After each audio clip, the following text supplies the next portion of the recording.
최영일의 시사본부. 안녕하십니까. 최영일의 시사본부 시작합니다. 자, 대선판은 이 후보 배우자 녹취 논란으로 아주 시끄러워졌습니다. 뭐가 문제냐 하는 입장부터 심각하다, 큰일이다 하는 입장까지 반응이 다양한데요. 시사본부에서 어제부터 하룻밤 시끌시끌했던 사안을 균형 잡아서 분석해 보도록 하겠습니다.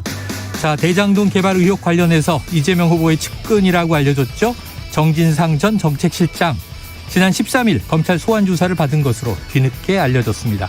자, 대선에는 어떤 영향을 미치게 될까요? 여전히 네거티브냐 검증이냐 지켜봐야 하겠습니다만 후보들이 여러 곳을 돌며 내놓는 공약들도 꼼꼼하게 따져봐야 합니다. 누가 대통령이 되든 우리 국민에게 영향을 줄 것은 바로 그것이죠. 자, 북한은 네 번째 발사체를 쐈습니다. 중국과의 접경 봉쇄를 푼 것으로 보도가 됐는데요. 자, 새해 들어서 다들 마음이 급해지는 걸까요? 비싼 미사일보다 말로 전하는 게 더 확실할 텐데 말이죠. 시간이 빠릅니다. 대선은 50일 하고 하루 남았습니다. 최영일의 시사본부 출발합니다.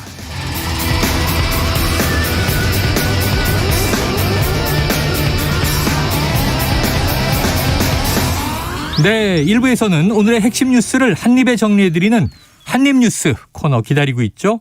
또 윤석열 후보 배우자 김건희 씨가 7시간 통화 녹음 내용 중 일부가 방송을 통해서 어제 공개됐는데요. 주간 이슈 먼데이에서 집중 분석해 보고요. 이어서 국제본부도 준비되어 있습니다. 청취율 조사 기간입니다. 여러분의 점심시간을 책임지는 최영일의 시사본부, 잘 듣고 있다 답해 주시면 큰 힘이 되겠습니다.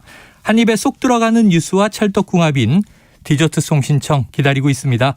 오늘 뉴스에 어울리는 노래가 있으면 문자 샵 9730으로 자유롭게 보내주시고요. 선정되신 분께는 커피 쿠폰 보내드립니다. 또 5분에게 저의 신간입니다. 불을 만드는 경험의 힘 개별 발송해드리겠습니다. 짧은 문자 50원, 긴 문자 100원입니다.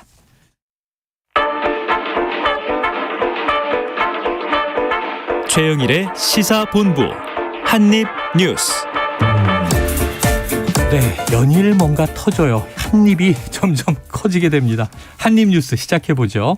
박정호 오마이뉴스 기자, 김준일 뉴스톱 대표 나오셨습니다. 어서 오세요. 안녕하십니까. 월요일이어서 다행이에요. 김준일 대표님 입은 정말 크거든요. 오창석 평론가 조금 작아요. 자, 김건희 씨 7시간 통화. 어제 일부 내용이 공개된 것 같습니다. 네. 그런데 그 안에 전반적으로는 또 야권은 생각보다 별거 없는 거 아니냐. 여권은 심각한 문제다. 이렇게 스펙트럼이 좀 나뉘는데 잘하면 1억 원도 줄 수 있다. 이런 얘기들도 있어서 나름 네. 충격파가 있어요. 박 기자님 좀 정리해 주세요. 네, 몇 가지 부분으로 나눠서 볼 수가 있는데요. 네. 우선은 이 서울의 소리 이명수 기자와 김건희 씨가 통화한 내용 중에 그러니까 김 씨가 이 기자에게 여러 가지 얘기하는 부분이 있어요. 그러니까 네. 우리 캠프로 좀 와달라, 나 좀 도와달라 이런 내용이 있었거든요. 그리고 제안한 일이 정보업이었습니다. 그러니까 발로 뛰면서 정보를 좀 모아달라 이런 얘기를 했었고 보수와 관련해서는 하는 만큼 줘야지 잘하면 1억 원도 줄 수 있다. 이렇게 구체적인 액수도 제시를 네. 했어요. 근데 이게 왜 주목이 됐냐면 먼저 이 기자가 캠프의 자리를 요구해서 김 씨가 원론적 수준의 얘기를 했다는 게 국민의힘 측의 해명이었거든요. 전에 나왔던 해명이었는데 그것 좀 배치되는 부분이 있었고 네. 그리고 이제 김 씨가 계속해서 선거 캠프, 그러니까 선거에 대해서 좀 깊숙하게 관여한 게 아니냐 이런 추측을 할 수 있는 내용도 있었습니다. 그러니까 선거 캠프의 난맥상을 언급하면서 한번 와서 좀 우리 몇 명한테 캠프 구성할 때 강의 좀 해주면 안 되겠냐. 캠프 정리 좀 하게 이런 얘기도 했고 실제로 강연도 합니다.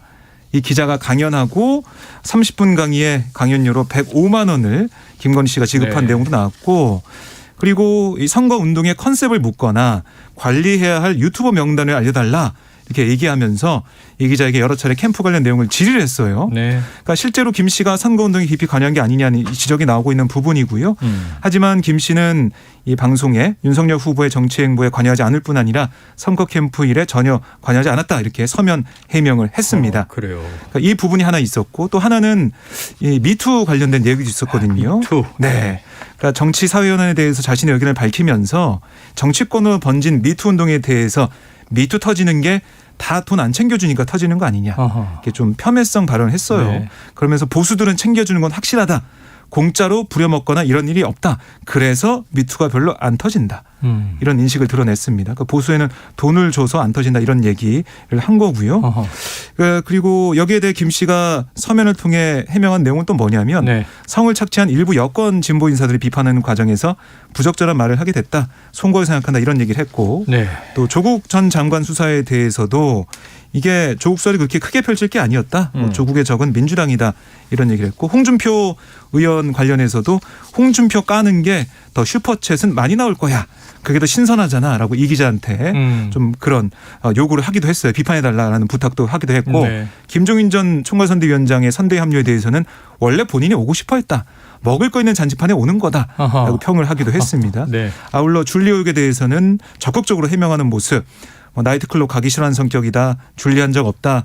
내가 되게 영적인 사람이라 그런 시간에 차라리 책 읽고 차라리 도사들하고 얘기하면서 삶은 무엇인가 이런 얘기를 하는 걸 좋아한다. 네. 얘기했고요. 검사 동거설 관련해서도 내가 뭐가 아쉬워서 유부남과 동거를 하겠냐 이렇게 해명을 한 내용도 방송에 포함이 됐습니다. 자, 지금 여러 가지 대목들이 있어요. 어제 의외로 좀 짧더라고요. 전 한 50분, 1시간 하는 건가 23분 했더니 정도 한 것 같더라고요. 30분이 채 안 돼서. 근데 여기에 대해서도 이제 많은 사람들이 뭐 온라인 공간에서 밤사이에 갑론을박이 있더라고요. 자, 우선 두 분께 한번 두 분도 직접 들으셨을 테니까. 김준일 대표님, 저도 본방을 봤는데 보고 나서 어떠셨어요? 평을 한다면. MBC가 시청률 대박을 터뜨렸다. 17% 정도 나왔는데 닐슨 조사로 17% 그만큼 정도, 관심이 네. 뜨거웠다는 거고. 평소에 2%에서 3% 나왔거든요. 네. 그래서 홍준표 의원이 네. MBC만 시청률 장사했다 이렇게 이미 예고를 네. 했는데 그게 네. 맞았고요.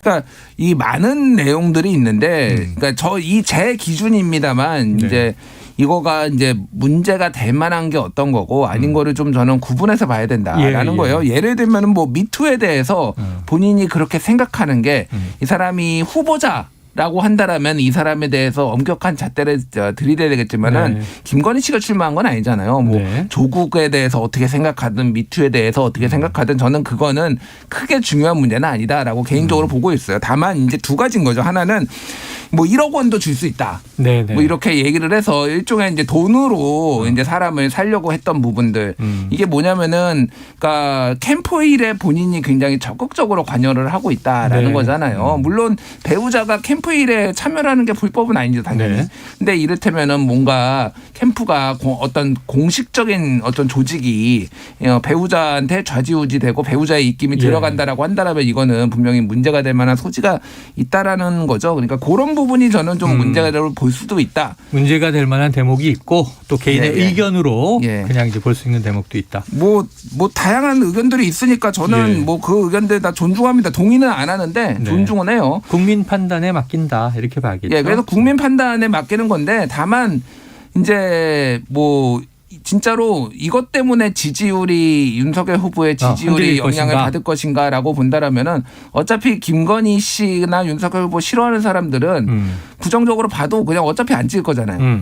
그리고 뭐 이거 무조건 좋아하시는 분은 또 어차피 이 내용에 상관없이 찍으실 네네. 거잖아요. 그러면 핵심은 두 가지죠. 그러니까 아직 결정을 못 했는데 윤석열을 찍을지 말지 결정을 못 했는데 이거를 보고 와 김건희 이런 생각을 했어? 나 안 찍어라고 하실 분이 얼마나 되는지. 무당층이나 그리고 중도에서 지금 온건파라고 온건보수 뭐해서 윤석열을 일단은 지지는 하고 있는데 아니 김건희 씨가 이런 생각을 했어? 나 지지 철회 하실 분이 얼마나 되는지를 봐야 되는데 네. 대체적인 의견은 크지 않다. 그 폭은 크지 않다. 그지 않다. 네. 자, 박 기자님은 어떻게 보셨어요? 저는 보면서 특히 목소리에 좀 놀랐습니다. 목소리 그동안 내용보다도 듣던 목소리. 물론 일부 매체에서 보도하긴 했지만 기자회견 때 김건희 씨가 보여줬던 그런 모습과 목소리와는 좀 다른 목소리가 나와서 예.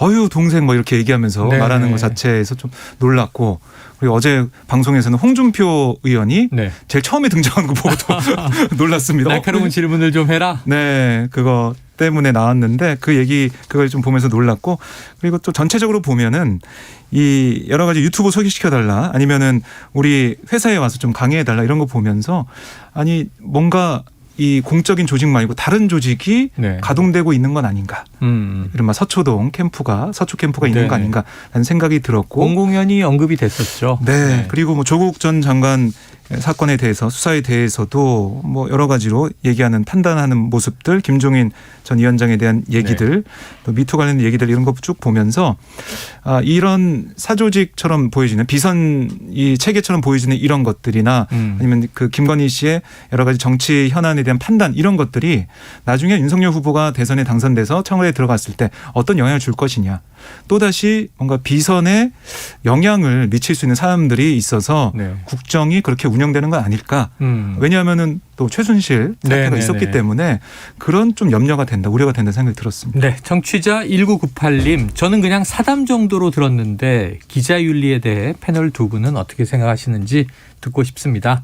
또 이걸 듣고 나서도 기자가 문제다, 김건희 씨가 문제다, 이거 입장이 또 구구해요. 이 인터넷상의 여론들은 한번 지켜보고, 자, 아까 이제 김준일 대표님 중요한 거, 국민들은 어떻게 판단했을까? 이건 또 이번 주 여론에 반영될 테니까 금요일쯤 여론 오락관에서 분석을 해보면 좋을 것 같습니다. 자, 그런데 이제 관련해서 이제 여야에서 이 논란이 이미 일주일 시끌시끌했으니까요. 녹취 공개되기 전부터. 지금 MBC 스트레이트는 다음 주말에 한번 또 한다는 거잖아요. 네. 그것도 같이 지켜봐야 될 텐데. 자, 각 그럼 여야의 반응은 어떻게 나왔습니까? 네, 국민의힘은 뭐 모르겠습니다. 표정 관리 좀 하고 있다는 생각이 들어요. 막상 내용이 공개되고 나니까 결정적 한박이 없었다. 좀 안도하는 분위기가 느껴지고요. 네. 물론 이 오늘 입장을 좀 보면 전화 녹음 사실이 인지하지 못한 상태에서 이뤄진 사적 대화지만 국민께 심려를 끼쳐드린 점 송구스럽게 생각한다. 이렇게 얘기를 했어요. 네, 사과 입장이 나왔고요. 네, 사과한다는 입장은 보였지만 그래도 염려했던 것보다는 좀 약했다는 생각을 하는 그런 상황입니다. 반면에 민주당은 원래 방송되기 전부터 이 선대위에서는 공식 입장을 안 낼 거다라는 얘기를 했습니다. 이 녹취 관련해서는 공식 입장 없을 거다. 국민들의 평가에 맡기겠다. 네네. 이런 얘기를 했는데 하지만 뭐 일부 인사들은 이게 여러 가지로 볼 때 국정이 잘 운영이 될 수 있겠느냐. 네네. 또 김건희 씨가 여러 가지 윤석열 후보 판단에 대해서 영향을 미칠 것 같다라는 얘기를 좀 많이 하더라고요. 그래요. 네. 관련해서 이제 후폭풍들이 또 있습니다. 오늘 뭐 추가로 나온 기사들도 있어요. 네. 제가 관심 있게 들었던 내용은 도사 이런 이제 용어가 나오니까 아이고 또 무속 문제가 제기되겠구나 했어요. 네. 왜냐하면 이미 경선 과정에서 뭐 손바닥 왕자 논란 이런 게 있었으니까 당시에 유승민 뭐 전 후보라든가 홍준표 전 후보도 물어봤고, 자, 그런데 이 실제 무속인이 캠프에 있었다 뭐 이런 기사가 있더라고요. 네, 이게 세계일보 단독 보도인데요. 이 국민의힘 대선 후보 선대 본부의 무속인 전모 씨가 고문이란 직함으로 활동한다. 이게 확인됐다라고 보도를 한 겁니다. 네. 그러니까 전 씨가 정계와 재계에서 건진 법사로 알려진 인물이다라고 얘기를 했고요. 윤 후보의 검찰총장 시절부터 대권 도전을 결심하도록 도왔다. 이런 주장과 함께 자신을 그동안 나오던 이름이 아니네요. 성공 이름. 스승 뭐 이런 인물이 아니네요. 법사가 등장을 했습니다. 자신에 대해서 내가 국사가 될 사람이다. 이렇게 소개를 했다는 거예요. 네. 국사가 국사책은 아니고요. 그러니까 신라와 고려시대 때 왕의 자문 역할을 하는 고승에게 내린 칭호입니다. 그때는 국교가 불교였잖아요. 그렇습니다. 그래서 이렇게 얘기를 보도를 했고요. 그러니까 이 전 씨가 윤 후보 선대본부 하부 조직인 네트워크 본부에서 고문으로 인정입에 관여하고 있다. 하지만 네. 선대본부 내에서는 전 씨가 윤 후보의 메시지와 일정 또 인사에 관여하는 그런 역할까지 하면서 선대본부 전반에 영향을 행사했다. 이런 불만도 나온다는 겁니다. 네. 그러니까 뭔가 또 이 도사 얘기도 나왔지만 아까 김건희 씨가 도사 얘기도 했지만은 그리고 왕자 얘기도 나왔었지만은 이게 선대본부 내에서 정말로 영향을 미치는 사람 중에 건진 법사라는 사람이 있다라는 걸 보도가 되면서 여기에 대한 관심도 좀 쏠리고 있습니다. 네, 그래요. 자, 그리고 또 이제 이 기자를 중요한 대목이 이제 이런 대목입니다.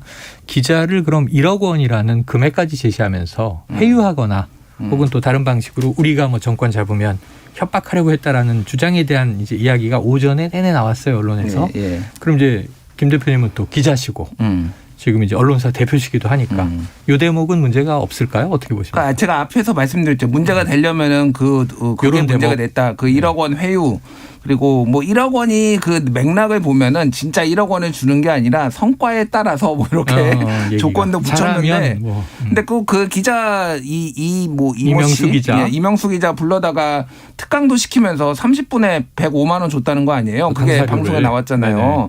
그러면은 굉장히 10분당 한 30만 원씩 준 그리고 건데 기자가 좀 부담스러워하니까 예. 또 누나가 동생에게 주는 거야 이런 예. 표현도 나왔습니다. 그래서 그거 가지고 야 걸크러시다, 야 찐언니다 뭐 이렇게 좋아하시는 분들도 있더라고요. 펑크다? 그러니까 각자 그거는 뭐 판단에 맡긴 문제고 뭐 네. 댓글 보니까 뭐 야 김준일 너도 1억 원 받았냐 지금 김건희한테 뭐 네네. 이렇게 막 뭐. 지금 댓글이 올라오고 있습니까?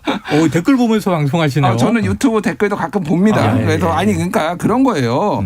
이게 만족스러웠으면은 왜 진보 진영에 네네. 뭐 민주당 지지하시는 분들이 왜 이렇게 침묵을 하거나 실망스럽다고 이렇게 네. MBC한테 얘기를 했겠어요. 그러니까 좀 거치게 얘기하면은 MBC가 좀 세게 약을 팔았다. 사전에 이거 하기 전에 예고편으로는 마치 이런 거죠. 내부자들 영화 내부자들의 네. 그 뭐 국민은 개돼지입니다. 이 정도 발언이 있는 것처럼 MBC가 막 홍보하고 다니고 막 그러다가 막상 뚜껑 네네. 열어보니까 그 기대치에 못 미치니까 지금 이게 이렇게 된 거 아니에요. 선정성의 문제일 수도 있어요. 예, 그러니까 네. 저는 MBC가 좀 너무 세게 이거 가지고 영업을 하고 이거를 왜 1, 2부로 나눕니까? 1시간 동안 다 해야죠. 그렇죠. 두 번째까지 지금 일주일 더 또. 시청률 뽑아 먹겠다. 저는 그런 의도가 좀 솔직히 보여요. 네. 그래서 모르겠습니다. 그래서 뭐 이거는 각자 판단하신 네. 문제고 제 기준에서는 어쨌든 아까 전에 1억 원이나 이런 거는 좀 회유성으로 보일 수가 있고 선대위 그래요. 개입은 문제가 될 수도 있겠다. 근데 국민이 판단하는 겁니다. 또 예. 모청취자분의 김준일 너도 1억 원 받았나요? 지금 짜증이 좀 나셨어요. 아니 안 났습니다. 제가 단언컨대 김 대표님이 1억을 받았으면 이렇게 방송을 열심히 하지 않습니다. 아니, 그러니까 솔직히 네, 얘기하면은 물어다니죠. 김건희 씨의 좀 사람 보는 눈에 대해서 저는 좀 실망을 했습니다. 진짜 네. 선수들 전문가들 많은데 네네. 뭐 그분은 제가 잘 모르지만은 그 정도 급은 아니라고 보이는데 그런 사람한테 이렇게 그런 자. 분한테 그렇게 매달리는 게 이게 좀 그 이야기가 나온 안타깝다 좀 김에 개인적으로. 예. 저희가 2부에서 이 기자가 소속돼 있던 매체죠. 인터넷 매체인데 서울의 소리 백은종 대표 직접 전화 연결해서 입장을 이야기 들어볼 텐데 자 MBC가 어쨌든 이걸 두 주로 쪼개서 지금 첫 번째는 이 생각보다 약했다. 뭐 지금 이런 얘기를 하셨으니까 서울의 소리도 입장이 있죠. 네, 그렇습니다. 지금 이거 전문 공개했습니까? 지금 보면은 어제 스트레이트 방송에서 네. 좀 어떻게 보면 조각조각 나왔잖아요. 맞아요. 그래서 그 발췌해서. 내용이 포함된 전체 내용을 그 클립들을 지금 올리고 있어요. 공개를 네. 하고 있는 상황이기 때문에 클립을 쪼개서 그렇습니다. 올리고 있다. 그래서 공개되지 않은 부분 잠깐만 말씀을 좀 드리면 이 내가 권력을 잡으면 이 줄리 의혹 증언자의 최초로 실명 보도한 열린공감 TV에 대해서 거기는 권력이라는 게 우리가 잡으면 우리가 안 시켜도 경찰들이 알아서 입건해요. 그게 무서운 거지 이런 얘기를 했다고 하고요. 이게 보도가 됐습니다. 서울의 소리 공개를 했고요. 그리고 윤 후보 손에 적혀 있었던 한 짝의 왕자 관련해서 네. 주변에 나이 드신 분이 완전 지지하는데 떨지 말라고 거기다 맨날 써준다. 매번 거절할 수 없어서 쓰고 왔는데 무슨 무속인 타령이에요라고 반박을 했고 그러면서 무속인이 하면 부족이나 이런 거 써주지 누가 손에다 그렇게 써주겠냐 이런 얘기도 했고 또 조국의 적도 이제 믿거나 말거나인데 조국의 진짜 적은 유시민이다 이렇게 얘기를 했고 네네. 조국 그냥 정경심도 그냥 좀 가만히 있고 좀 이렇게 그냥 했으면 구속 안 되고 이렇게 넘어갈 수 있었다. 조용히만 좀 넘어가면 그렇게 하려고 했다 이런 얘기를 했어요. 네. 그리고 뭐 안희정 전 충남지사 성폭력 사건의 피해자 김진실에 폄훼하는 그런 내용 이런 내용도 있어가지고요. 좀 파장이 예상되는 상황입니다. 그래요. 자, 어제 반응을 보니까 오히려 민주당은 아까 뭐 침묵하고 있다 또는 공식적으로는 논평 내지 않기로 했다 이제 이런 이야기들이고 오늘부터 또 이 일부 입장들이 나오고 있는데 어제 가장 빠르게 반응한 글을 제가 보고 좀 놀란 게 의외로 홍준표 의원이 또 여기에 매우 충격적이다 이런 얘기를 했죠. 그렇습니다.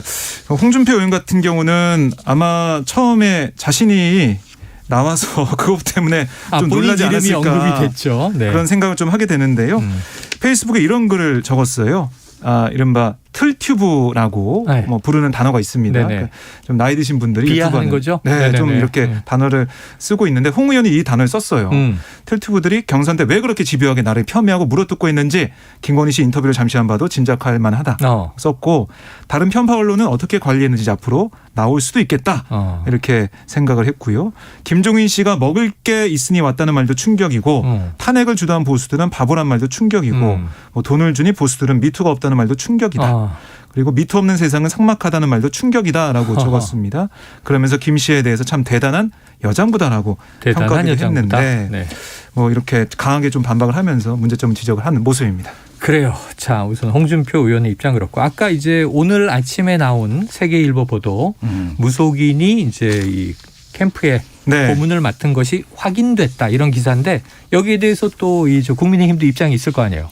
네, 국민의힘은 거론된 전 씨가 이 선대본부 네트워크 부문에 고문으로 임명된 바가 없다. 고문이 또 무속인도 아니다? 사실이 아니다라고 네네. 보도 내용을 부인했습니다. 뭐라고 했는지 봤더니 대한불교 종정협의회 기획실장 직책으로 알고 있다라고만 얘기를 했고요. 5.1수업 네트워크 위원장과 친분으로 몇 번 드나든 바 있지만 선대본부 일정이나 메시지 인사 등에 관해 개입할 만한 여지가 전혀 없다. 이렇게 반박을 했습니다. 내부 관계자와의 친분으로 몇 번 드나들긴 했지만 공식적으로 고문을 맡거나 그렇습니다. 역할을 한 바는 없다. 사실 네. 무근이다. 네. 이런 입장인 거죠. 저는 어제 김건희 네. 씨 얘기 중에 눈에 들어왔던 게 뭐 줄리 의혹을 부인을 하면서 그 부인했죠? 얘기했잖아요. 나는 원래 조용한 사람이라서 클래식 듣거나 책 네. 읽거나 도사하고 인생은 무엇인가 얘기한다. 네네네네. 거기서 도사라는 단어가 이게 일반인들한테 사실 잘 안 나오거든요. 도사. 뭐 선생님들과 뭐 예, 친구들과 예, 뭐 그러니까 참 야, 이분도 특이하다라는 네네네. 생각이 들면서 이 보도가 같이 나오니까 그럴 법하다. 그럴 왠지 법하다. 도사나 법사가 네. 캠프에 있을 법하다라는 생각은 드는데 뭐 아니라고 하니까 아니겠죠. 예. 자, 이거 뭐 나중에 또 언론 취재라든가 뭐 이거 확인될 수 있는 사실입니다. 어쨌든 국민들이 조금 이런 대목에서 뭐 또 아까 최순실 뭐 이런 언급을 하면서 민주당 일각에서는 최순실의 그림자 뭐 이런 언급을 하는 거겠죠. 자, 국민들의 판단입니다. 지금 12시 41분 넘었습니다. 점심시간 교통 상황을 좀 확인하고 오겠습니다. 교통정보센터의 임초희 리포터 나와주세요. 네, 이 시각 교통정보입니다. 점심시간이라 교통량 자체는 많지 않은데요. 사고가 곳곳에 있습니다. 중앙고속도로 춘천 방향으로 중령터널 부근 2차로와 갓길에서 사고 처리하고 있습니다. 잘 살펴서 지나시고요. 논산-천안고속도로 천안 쪽으로 차량터널 1차로에서도 사고 처리 중이라 뒤로 정체되고 있습니다. 중부고속도로 하남 방향으로 동서울요금소 4차로에서는 화물차 관련 사고 발생해서요. 요금소 주변에서 밀리고요. 경부고속도로 서울 방면은 양재나들목을 지난 1, 2차로에서 1시간 넘게 사고 처리 중이라 달래내부터 운행이 더 답답해졌습니다. 서울시내 분당수서로 청담대교 쪽은 복정부터 조금 전까지 사고 있었던 탄천 1교 사이 아직 정체 남았고요. 올림픽대로 공항 쪽은 청담대교부터 성수대교, 반포대교에서 동작대교 사이 제속도 못 내고 있습니다. 한편 강변북로 일산 쪽으로는 전 구간 수월한 편입니다. KBS 교통정보센터에서 임초희였습니다.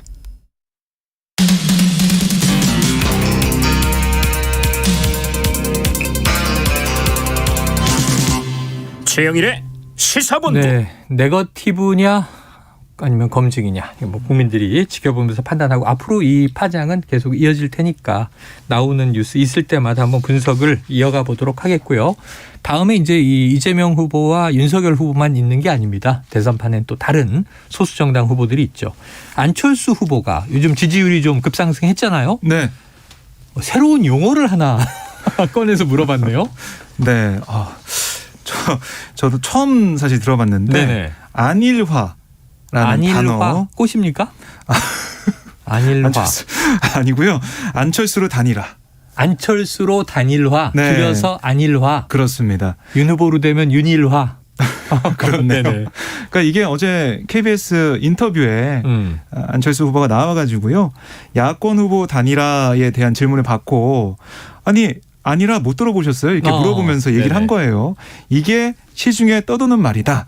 이게 안철수 후보의 설명이었습니다. 아하. 그러니까 최근 지지율 상승세에 따른 자신감을 좀 내비친 모습이었고요. 네네네. 이게 좀 어떻게 될지 모르겠지만 어제 보니까 이 국민들이 어쨌든 이 여러 가지 경쟁력을 보고 판단할 거다 이렇게 얘기를 하고 있어요. 근데 안 후보가 다자구도에서 승리할 수 있다는 건지 아니면 안 후보로 단일화해야 된다는 건지 이런 질문에는 두 경우 다 해당되는 말이니까 아니라라는 말이 도는 거다 이렇게 얘기를 했는데 이 자신감을 상당히 좀 보인 그런 상황이고요. 예. 선거 직전이면 단일화 압박이 거세질 수 있지 않냐 이런 질문에는 책임의 크기는 권력에 크게 비례한다. 정권교체를 하느냐 마느냐 가장 큰 책임은 제1야당이 있다. 저보다 오히려 제1야당이 큰 압력이 갈 것으로 본다. 이렇게 얘기를 하면서 글쎄요 뭐 급할 게 없다라는 그런 입장에서 좀 보이는 상황입니다. 네. 다자구도여도 본인으로 단일화될 수 있고. 네. 이건 이제 표심이겠죠. 그렇습니다. 또는 이제 이 당대 당으로 단일화가 이루어질 경우에도 본인으로 될 가능성이 있다라는 자신감. 자, 김준일 대표님. 예. 안일화 됩니까? 아니라는 생각이 다 했다. 아니란 생각이다. 예, 예. 네. 너무 또 비판하시는 아니요. 뭐 그러니까 누가 알겠습니까? 어떻게 될지 단일화가 될지 안 될지 누구로 될지는 할 수는 모르는데 없으나 예단할 수는 없지만 본인 중심으로 생각을 하신 거죠. 아니라 뭐 그래서 그런 자신감 좋습니다. 저는 네네네. 좋고요. 다만 이제 뭐 이게 진짜 모르겠어요. 저는 이번은 진짜 예측이 좀 어려워요. 단일화 여부가 될지부터. 야권부터. 예, 그래서 너무 힘들어서 다만 이게 굉장히 중요한 변수가 된 건 맞다. 네네네. 계속 기사가 나올 거예요. 계속 그래서 이제 뭐 안일화 얘기 말씀하실 텐데 네네. 잘 하시길 바랍니다. 예. 잘 하시길 바란다. 예, 예. 아니라다는 말에 너무 화내지 마시고요. 안철수 의원이 김준일 대표에게 전화를 해서 야단치지 마시고 고견을 들으시길 바랍니다. 그래요. 그런데 또 OTT 안플릭스를 오픈한다 이런 얘기도 있어요. 그러니까 이게 오는 20일, 그러니까 20일 이번 주네요. 예, 네. 목요일에 오픈을 할 걸로 보이는데요.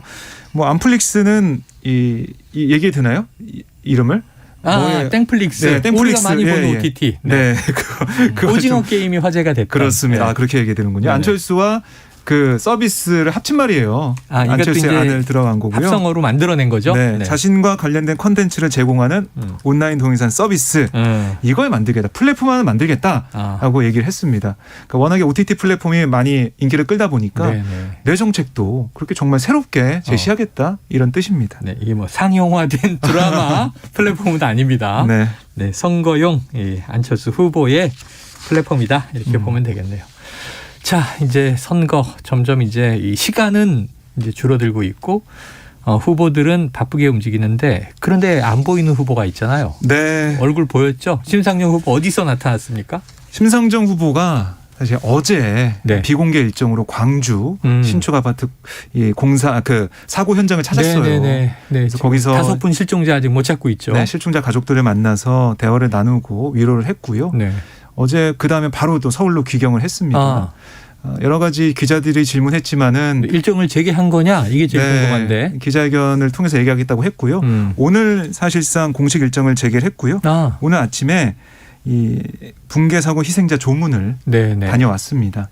다녀왔고 어제는 사고 현장, 오늘은 조문. 그렇습니다. 그다음에 오늘 1시 40분에 국회에서 국민에게 드리는 메시지 이걸 발표하거든요. 이따 나오겠네요. 네, 그래서 사실상 이제 집거를 끝내고 선거 일정에 복귀한다라고 보시면 되겠습니다. 네네. 그래서 자신이 생각하는 진보 정당의 쇄신과 변화 방향을 밝힐 것으로 보이는데 그동안 좀 미미한 지지율 때문에 여러 가지 고민도 하고 숙고를 했었는데 어떤 해법 이거 좀 들고 나와서 봐야겠습니다. 선대위는 지금 해체되어 있는 상태죠. 그렇습니다. 자, 그럼 정의당 또 심상정 후보 김준일 대표님 우리가 참 오래 봐왔잖아요. 네. 대선 출마도 여러 차례고.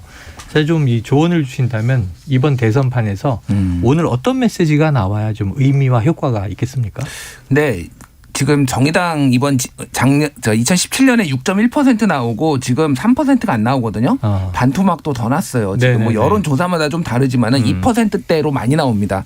이 정도로 된 게 이제 무엇 때문이냐에 대한 해법이 사실은 너무 어려워요. 예를 들면 이런 겁니다. 어떤 데에서는 민주당 이중대 하니까 니들이 망했지 이렇게 말씀하시는 분들도 있고 어떤 데서는 민주당하고 민주개혁 공조를 해야지 왜 국민의힘 공조를 안 하냐?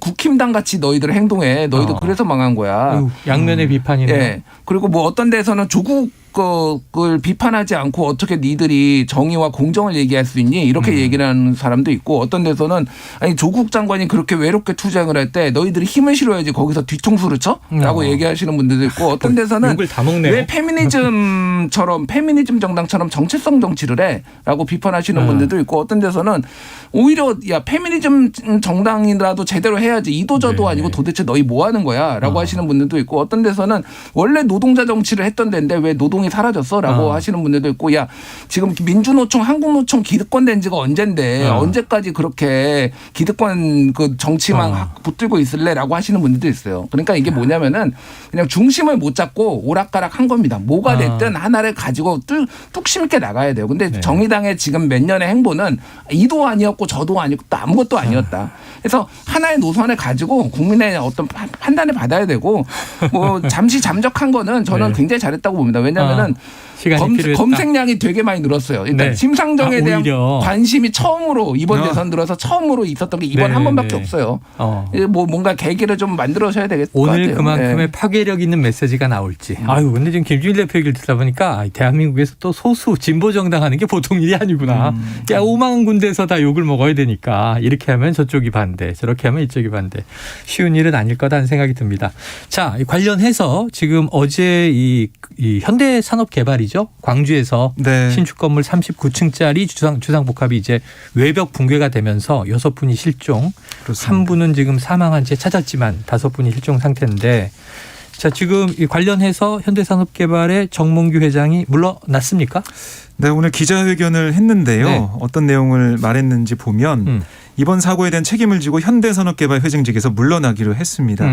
그리고 광주 사고 피해자 가족과 국민께 사과드린다라고 공개 사죄 말을 했고 그리고 이 광주시 등 정부경과 함께 실종된 분을 구조하는 데 총력을 기울이겠다라고 하면서 구조안전점검에서 문제가 있다고 나오면 기분양자 계약 해지는 물론 완전 철거와 재시공까지 고려하겠다. 완전 철거와 재시공. 이용석 광주시장이 한 얘기와 같네요. 네, 고려하겠다라고 얘기를 해서 그다음에 조건이 있었어요. 조건. 제가 말씀드린 대로 구조안전점검에서 문제가 있다고 나옵니다. 문제가 있다면. 문제가 없다고 하면은 재시공까지 안 갈 수 있다. 철거 안 될 수 있다라고 보시면 되겠고요.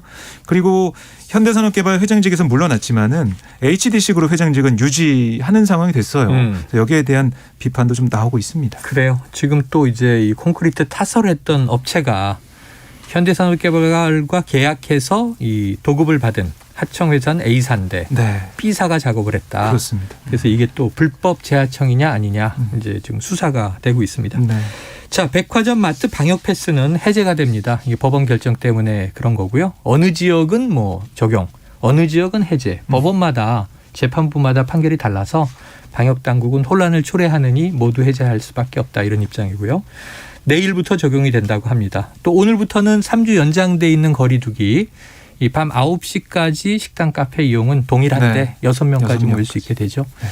자, 이 여러 가지 우리가 매일매일 지켜야 할 뉴스들이 쏟아져 나오는데 이번 주는 또 어떤 한 주가 될지 걱정입니다.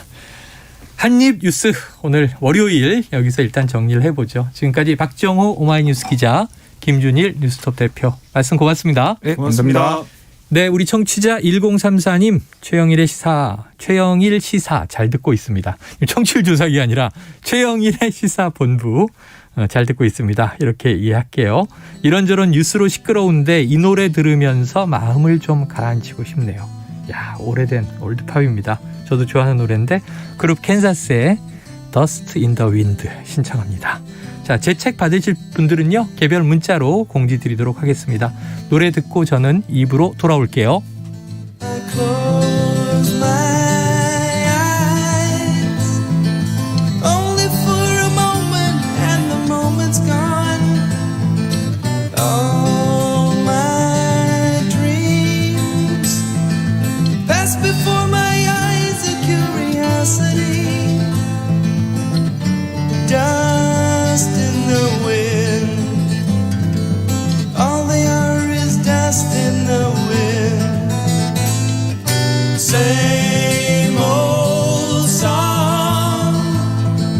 Just a drop of water in an endless sea.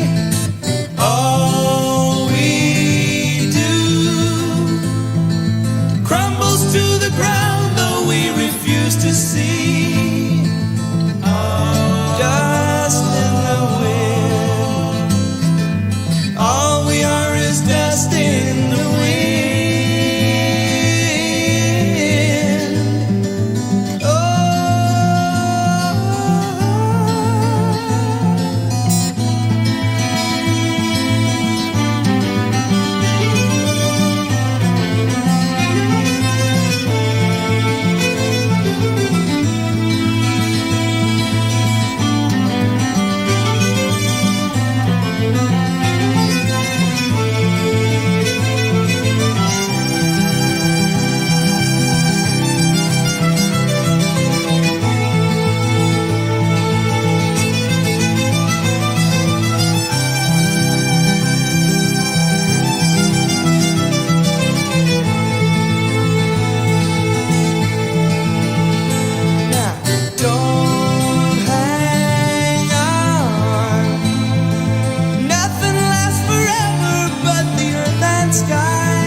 slips away, and all your money won't another minute buy.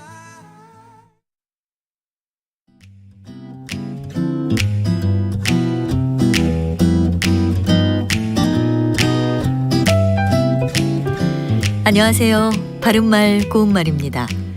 우리말 관용구 중에 목에 칼이 들어와도 라는 표현이 있지요.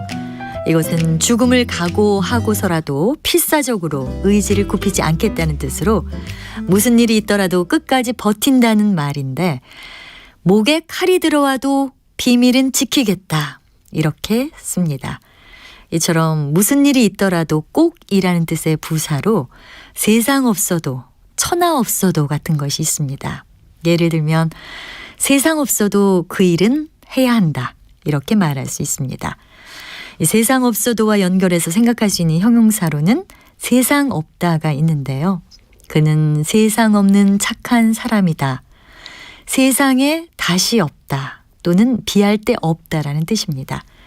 또 여기서 나온 부사 세상 없이는 비할 데 없이란 뜻으로 세상 없이 아름다운 자연이다 이렇게 표현할 수 있습니다. 세상 없다처럼 뭐뭐 없다라는 형태의 형용사로 갈 데 없다 같은 것도 있습니다. 갈 데 없다는 주로 갈 데 없는의 형태로 쓰여서 오직 그렇게밖에는 달리 될 수 없다는 뜻입니다.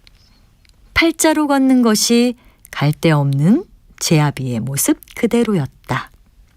참고로 갈 데 없다는 한 단어이기 때문에 모두 붙여서 쓰는데요. 하지만 갈 곳이 없다는 뜻으로 쓰이는 갈 데 없다는 한 단어가 아니니까요. 갈 띄고 대 띄고 없다로 쓴다는 점에서 차이가 있습니다. 바른말 고운말 아나운서 변희영이었습니다.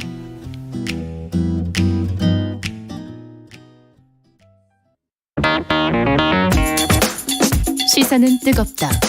조직적으로 움직였다는 의심이 드는 사건입니다. 아니 정치 권력이 더 두 번째는 세죠. 뭐냐면 정말 진짜 지금 김영남 의원 때론 차갑게 식혀야 할 때도 있다. 그러니까 너는 죄가 있어 이렇게 판단하는 건 잠시만요. 아니죠. 제가 아까 말씀드렸잖아요. 지금도 문제라고. 제가 끊고 가겠습니다.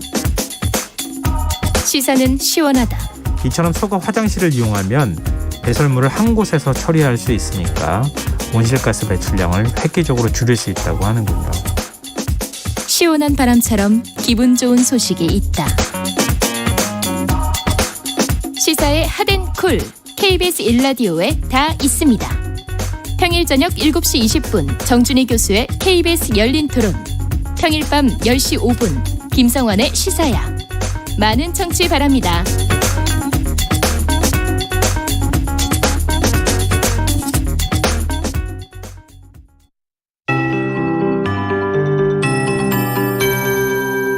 KBS 58분 날씨. 전국 대부분의 체감온도가 영하권에 머물고 있습니다. 오늘 아침 서울의 최저기온은 영하 9.2도로 평년보다 4도나 낮았고요.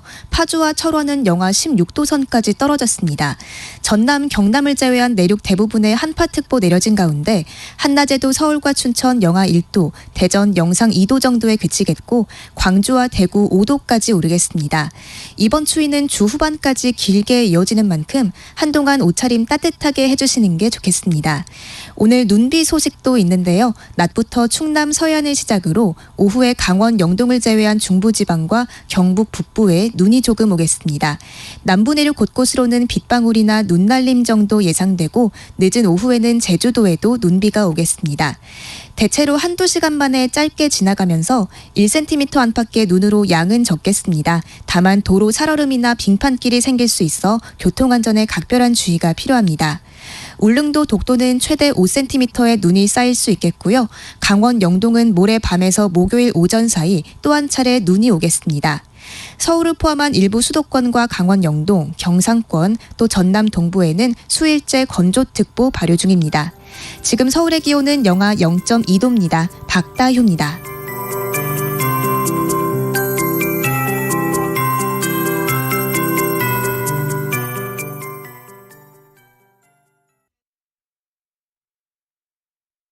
정성을 다하는 국민의 방송 KBS가 한시를 알려드립니다. AM 711kHz, FM 97.3MHz KBS 1라디오입니다. HLKA.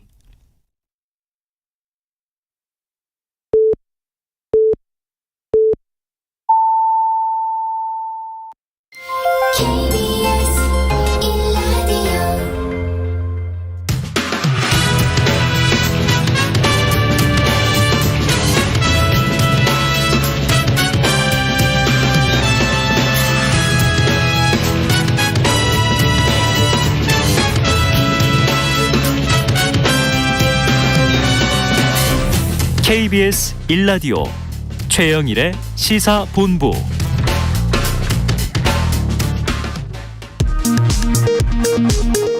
이 시각 라디오 정보센터 뉴스입니다.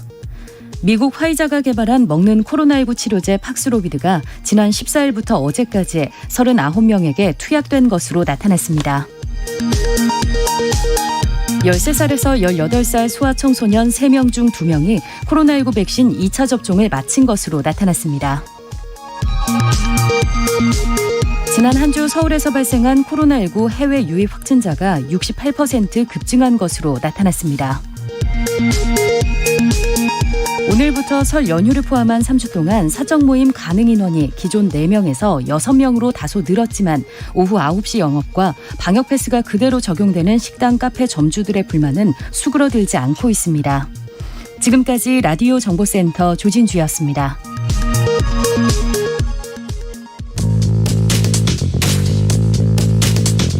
최영일의 시사본부는 여러분과 함께합니다. 짧은 문자 50원, 긴 문자 100원이 드는 샵 9730. 라디오 어플 콩과 유튜브는 무료로 참여하실 수 있습니다.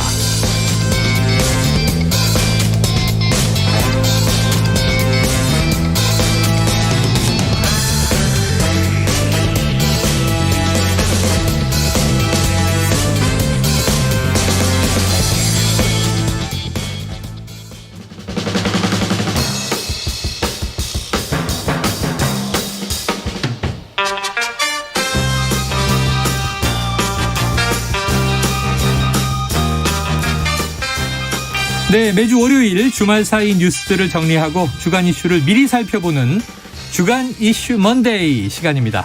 자, 오늘은요, 성공회대 신문방송학과 최진봉 교수님 그리고 김병민 국민의힘 선대본부 대변인을 함께 모셨습니다. 두 분 안녕하세요. 네, 안녕하세요. 자, 원래 노영희 변호사님 나오시는데 네. 멀리 출장을 가시기도 했고 네. 그리고 오늘은 아무래도 여야의 입장을 조금 고루 들어봐야 되는 상황입니다. 자, 지금 뭐 어제 이 얘기가 일단 오늘 화제죠. MBC 스트레이트 평균 시청률은 뭐 2, 3%대인데 어제 방송 시청률이 17%를 넘겼다. 유튜브 동접 20만. 야, 기록적인 방송인데 두 분 간단하게 어떻게 보셨나 여쭤볼게요. 먼저 최 교수님. 여러 가지 이제 곱씹어 보면 좀 문제가 될 수 있는 소지의 발언들이 많이 있었다. 네네. 이렇게 봅니다. 가장 문제가 되는 건 미투 발언이에요.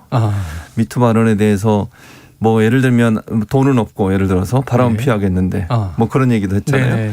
그리고 보수는 그런 행동을 하고 돈을 주니까 문제가 안 생긴다. 그런 발언도 하셨고 충분히 이해한다 이런 발언까지 하셨어요. 그래서 이제 이런 미투 운동에 대한 그 김건희 씨의 생각을 들을 수 있어서 본인뿐만 아니라 우리 아저씨 얘기도 같이 했거든요. 네네.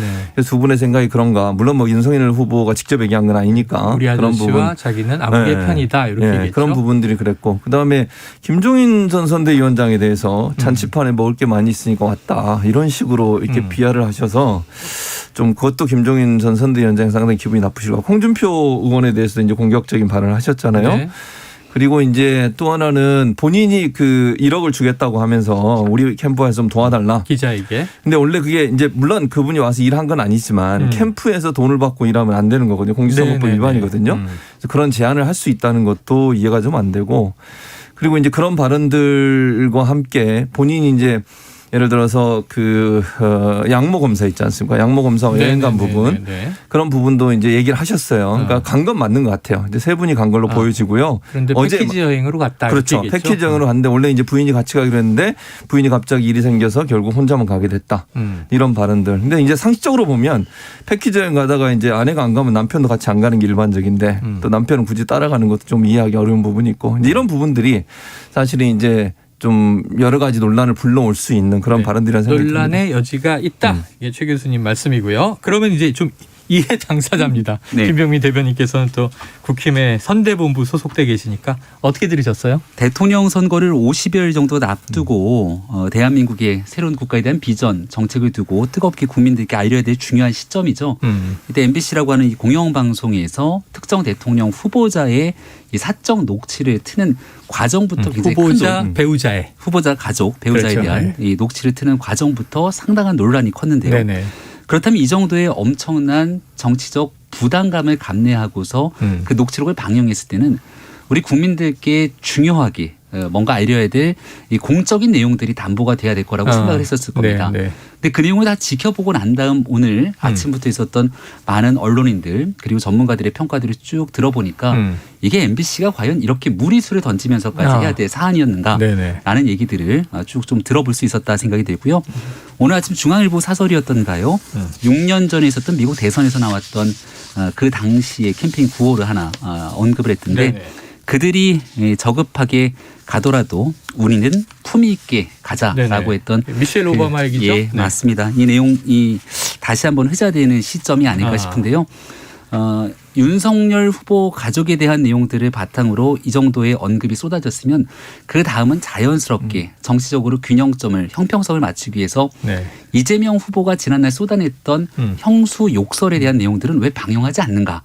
그리고 여기에 대해서 윤석열 후보, 이재명 후보는 가족이 아닌 본인이기 때문에 본인이 내뱉었던 발언 속에서 나타나는 여성을 바라보게 되는 철학이라든지 여성의 안전 문제에 대해서는 어떻게 생각하는 것인가 이제 이런 식으로 선거가 전개될 가능성이 매우 높습니다. 이게 과연 지금 현재 대한민국 사회에서 국민들과 유권자들께서 원하는 선거의 태도인 것인가라고 생각해 봤을 때 MBC가 공영방송으로서의 책무를 완전히 저버렸던 하루가 아닌가 싶습니다. 방기했다. 자, 이제 이 정도로 공영방송이 해야 될 사안이었던가 하면서 역으로 부메랑이 돼서 이제 이재명 후보에게 날아갈 것이다라는 얘기까지 해주셨어요. 그런데 국민의힘 어제 이거 다 듣고 아마 예. 이제 대책회의 같은 거 하셨을 것 같아요. 그런데 별도의 사과문까지 준비했다고 하는데 이거 낸 겁니까 안 된 겁니까? 입장 정리는 어떻게 된 거예요? 저희가 선대본부 차원에서. 어저께 네네. 이양수 수석 대변인 이름으로 네. 입장문을 간략하게 냈습니다. 어제. 네네. 일단 MBC가 있었던 내용들을 다 가지고 있으면서도 보도 시점들을 좀 쟀던 것 아니겠습니까? 네. 이미 12월 달 정도에 입수했던 예. 것으로 보이는데 어. 그리고 이것을 어제 한 번에 다 방영한 것도 아니고 네네. 다음 주에 또 일부를 한다 하고 또 그랬어요. 다음 주에 또 한다는 네. 겁니다. 우리가 이러면 이제 뭐 살라미처럼 얘기를 쪼개서 한다. 푸는 쪼개면서 전략. 얘기를 네. 한다 그러는데요.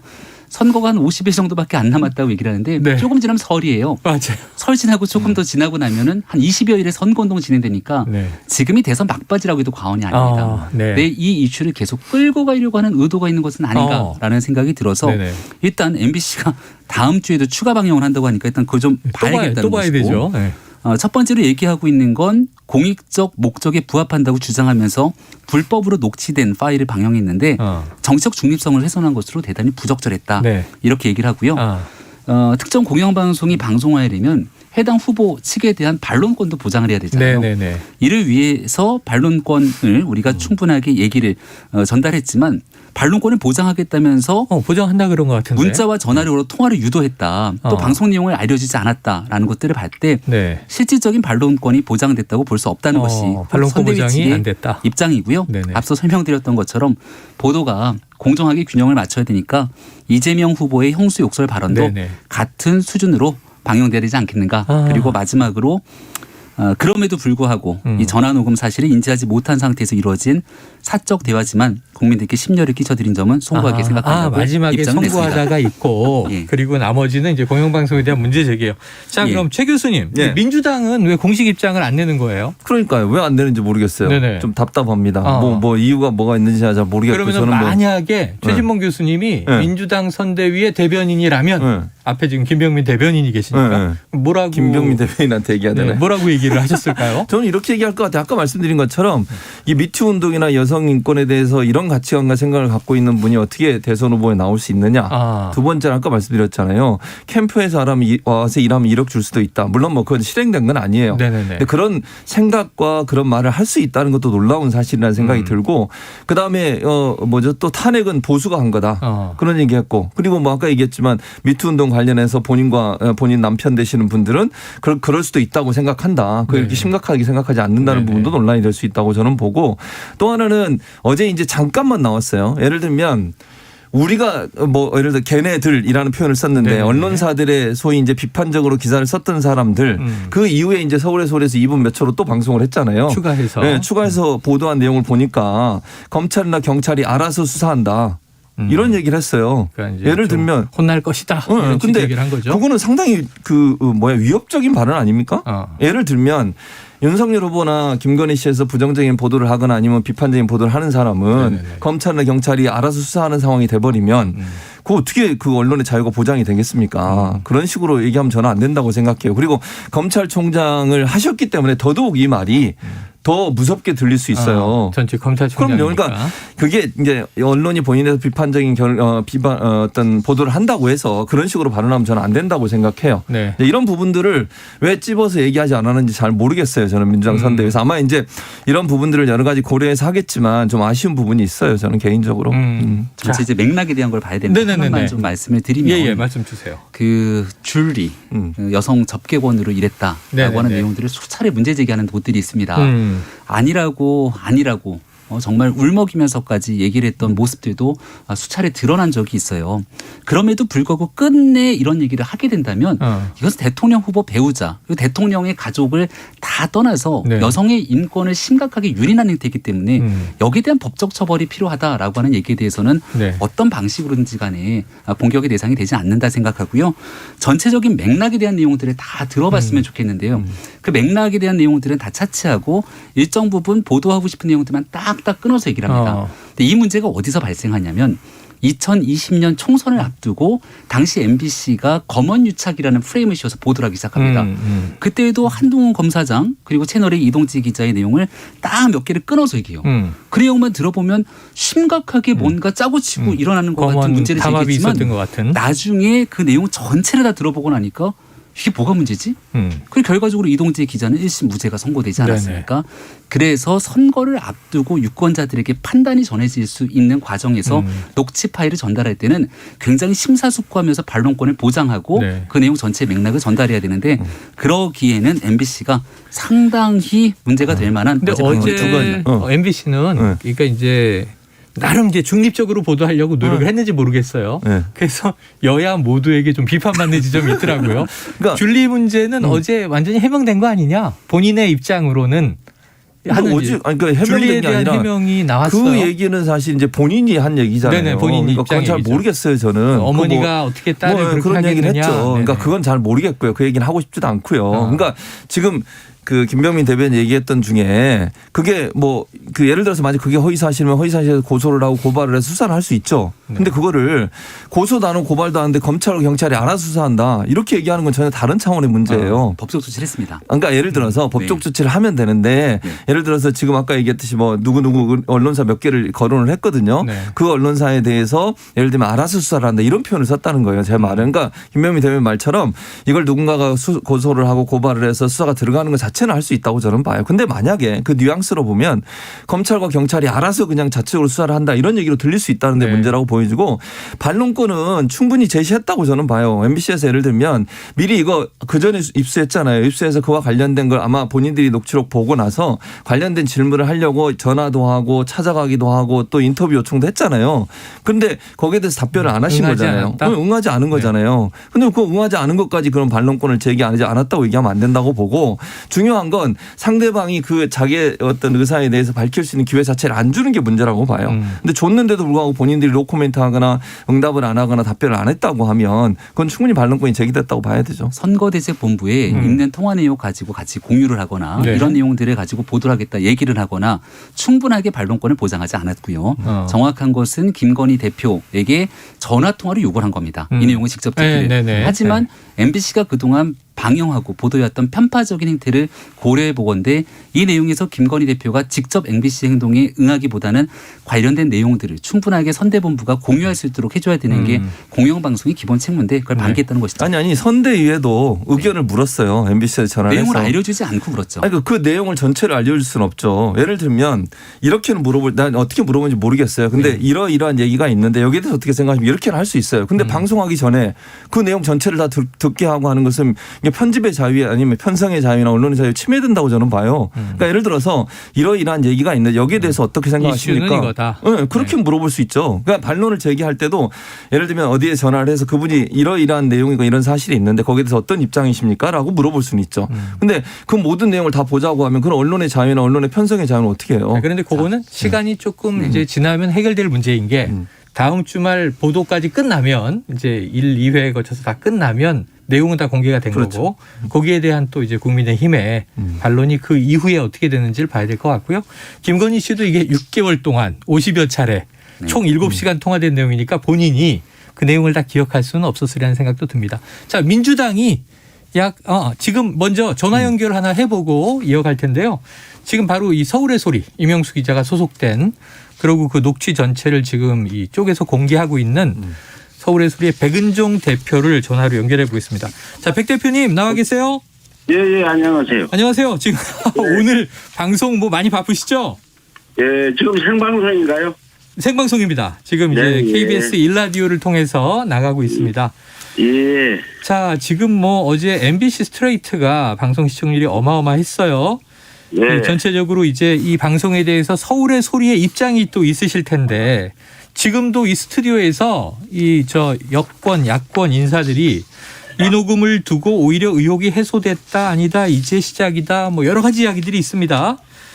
예. 자, 백 대표님 일단은 이 어제 방송 파일 제공한 입장에서 어떻게 보셨습니까? 뭐 이 서울의 소리 그 녹취는 우리 이명수 기자가 네네. 김건희 씨와 대화인데 이제 이 내용은 김건희 씨가 이명수 기자를 자기 편으로 끌어들이기 위해서 계속 이명수 기자가 뭐 물어보면은 그 내용들을 지금 변명하는 그런 내용인데요. 네네. 저희가 김건희 씨나 뭐 김건희 씨 어머니 윤석열 장모 등을 이렇게 2년이 넘게 쭉 이렇게 의혹을 취재하고 방송을 해온 내용들 또 그동안에 우리가 법원 판결이나 뭐 이런 그 녹취 등 이런 그 팩트에 의한 이런 것들을 봤을 때 김건희 씨가 이 얘기하는 건 거의 다 이제 자기 변명에 지나지 않았는데 문제는 이제 김건희 씨의 어떤 화술이랄까 이런 것들이 정말 사실인 것 마냥 들린다는 부분이 문제라는 거죠. 이 방송에 나가니까 많은 사람들이 뭐 김건희 씨가 뭐 의혹이 해소됐다. 네네 그런 얘기도 있어요. 네, 그런데 그분들이 누구라도 김건희 씨한테 그 통화를 몇 번 하거나 만나 대화를 하면 김건희 씨가 어떤 얘기라도 사실로 믿을 수밖에 없는 그런 언어의 어떤 기술이라고 그럴까요? 화술이 좋다. 좋게 말하면 기술이라고 나쁘게 말하면 뭐 그게 사람을 홀리는 그런 기술이 있다. 저희는 그렇게 지금 보고 있는 거고.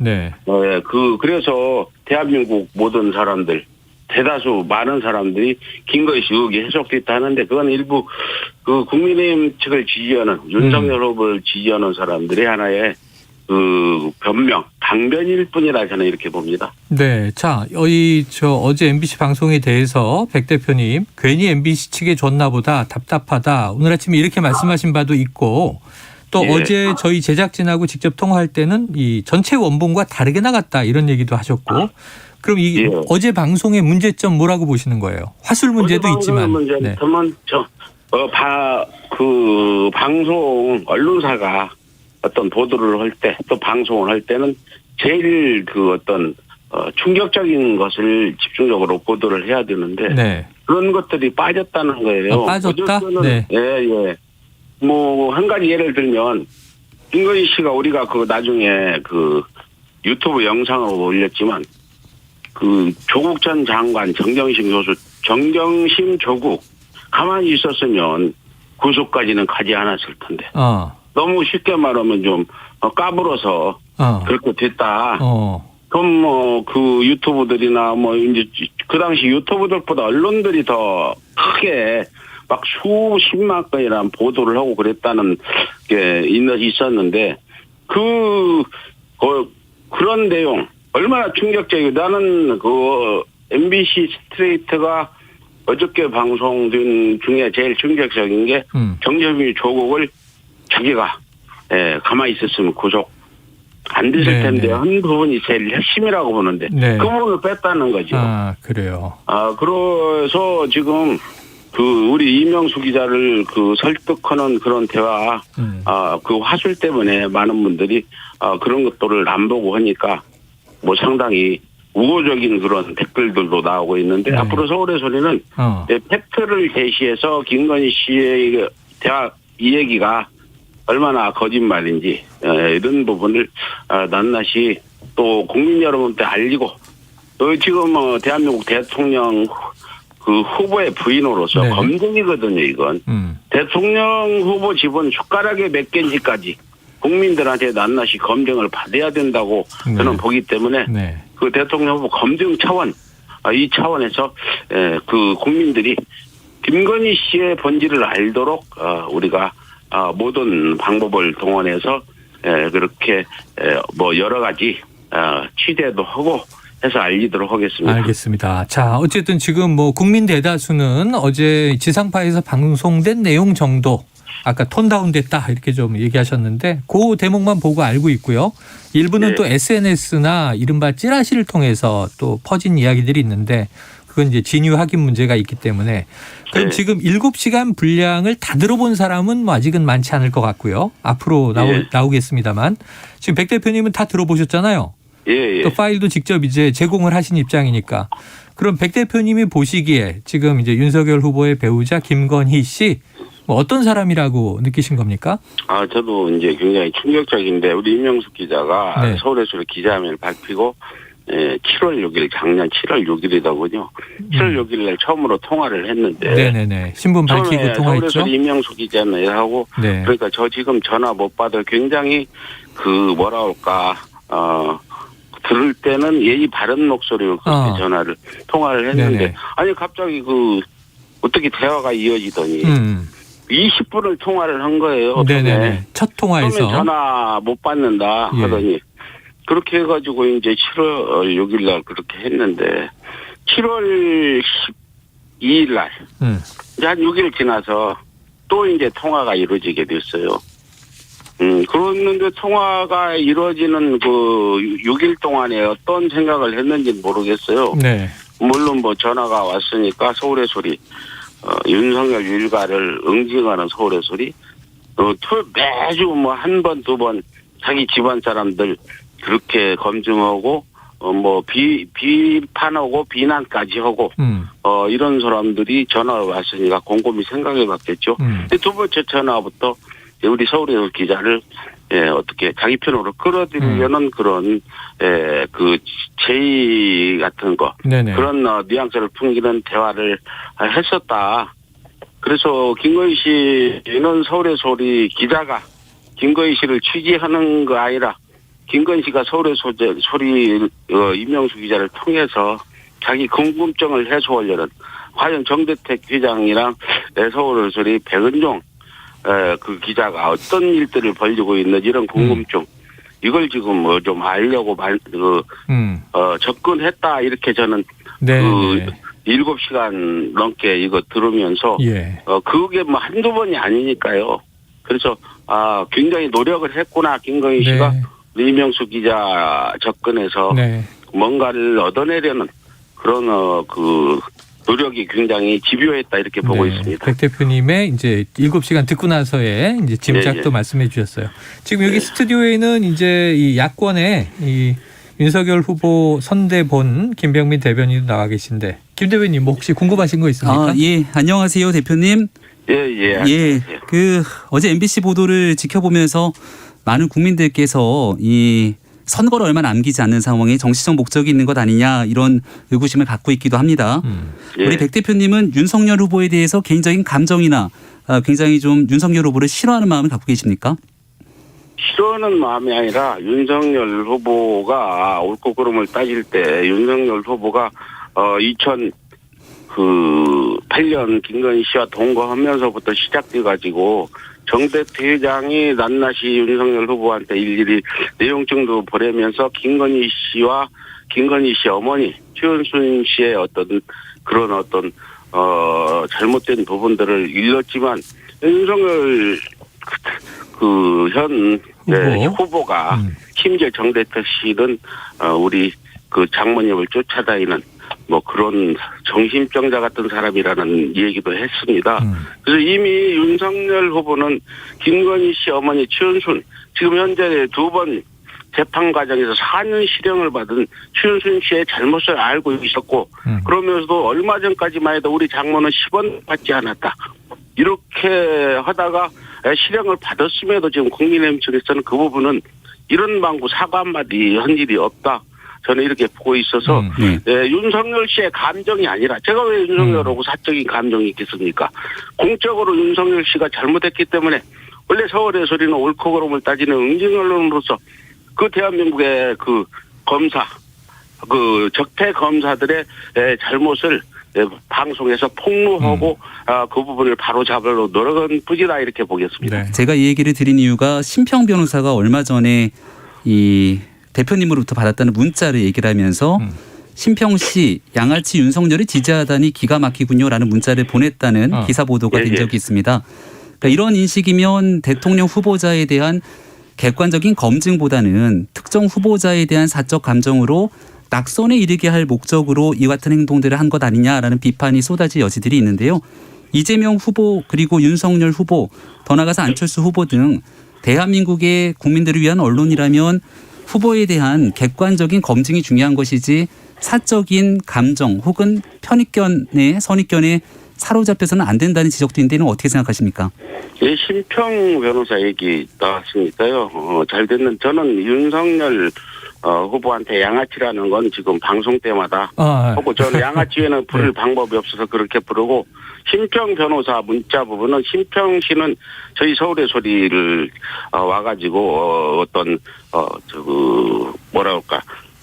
판사 임용 탈락 1호라면서 그 사람이 검찰, 법원, 변호사, 사법사를 계약한다고 해가지고 저희가 1억을 들여서 제가 제 돈은 아니지만 우리 이사라는 분이 1억을 들여서 연극도 공연해 줬는데 그러던 사람이 문재인 정부의 법무부 장관을 이렇게 생각하고 그 부분에 좀 접근도 하고 그랬습니다. 그러다가 갑자기 그래서 그런 문자를 보낸 부분은 분명히 심평 변호사 그 사람이 지금 저희 서울의 소리와 함께 그런 개혁을 하다 변절을 했기 때문에 보는 거고요. 양아치 윤석열 부분은 저희가 윤석열 씨 행보를 하나하나 보고 봤을 때 윤석열 씨 개인적으로 내가 윤석열 씨가 미워서 그런 게 아니라 공적인 부분에서 검사로서 또 검찰총장으로서 정대택 씨와 등등 윤석열 장모 피해자들 관련해서 그 수십 번의 재판 과정에서 개입했다는 의혹들이 계속 지금 저희가 폭로를 했음에도 불구하고 그 부분에 대한 윤석열 후보가 어떤 제재도 받지 않고 지금 대한민국 제1야당 대통령 후보까지 된 부분에 대해서 저희는 윤석열 후보는 양아치 후보다. 양아치다. 이 부분은 심평 변호사뿐이 아니라 저희 서울의 소리 유튜브 방송에서 공개적으로 대표님. 여러 번 한 바가 있다. 지금 저도 현재도 윤석열 후보는 양아치 이상 이하도 아니다 이렇게 말씀드리겠습니다. 대표님 알겠습니다. 오늘 말씀은 시간상 여기까지 정리할게요. 말씀 고맙습니다. 예.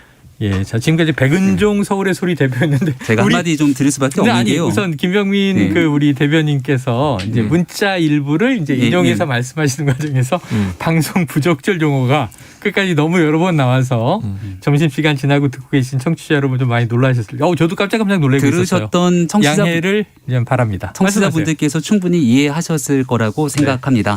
우리가 통상적인 언론이라면 가지고 있는 국민적 의혹에 대해서 객관적인 검증을 통해 국민의 알 권리를 구현해야 될 텐데요. 지금 나타나서 표현했던 모습들을 지켜보면서 저도 깜짝 놀라고 과연 우리 이 소중한 전파를 통해서 이런 얘기들이 오가야 되는지에 대한 생각까지 들게 되는데 이게 어제 MBC를 통해서 왜 보도가 됐는지 아마 지켜보셨던 분들께서 느끼셨을 거라 생각합니다. 나한테는 저한테는 왜 질문할 기회를 안 줘가지고 그때 하도 비속어가 난무해서 시간도 많이 흘렀고요. 그러니까 김병민 의원은 그렇게 얘기하셨는데 네네네. 저는 물론 그런 발언에 대해서는 이제 그분이 쓰신 발언이니까 네네. 저는 뭐 그런 발언이 적절하고 보진 않아요. 근데 본인은 이제 생각과 감정을 실어서 아마 얘기하신 것 같아요. 그리고 이제 개인적인 뭐 통화나 그렇죠. 문자 메시지에서 표현한 근데 건데 이제 문제는 그렇다 하더라도 그 녹음 파일 그 문제가 그 뭐 전부 다 의도적으로 했다 이렇게 볼 수는 저는 없다고 네네. 보고요. 이제 그 내용이 어떠냐가 중요하다고 저는 봐요.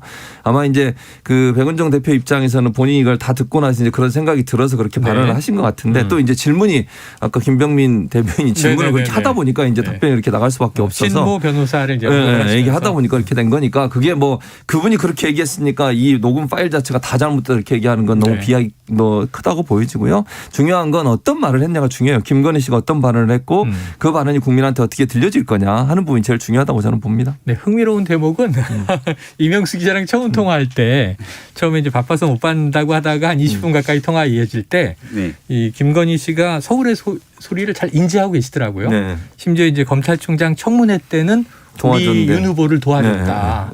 그래서 뭐 이제 유튜브 매체에 또 쳐들어가서 오히려 아까 응징 얘기도 나오고. 그러니까 그때는 좀 이제 또 윤석열 후보를 지지하던 입장이었는데 대선 국면에서는 또 입장이 달라진 것 같습니다.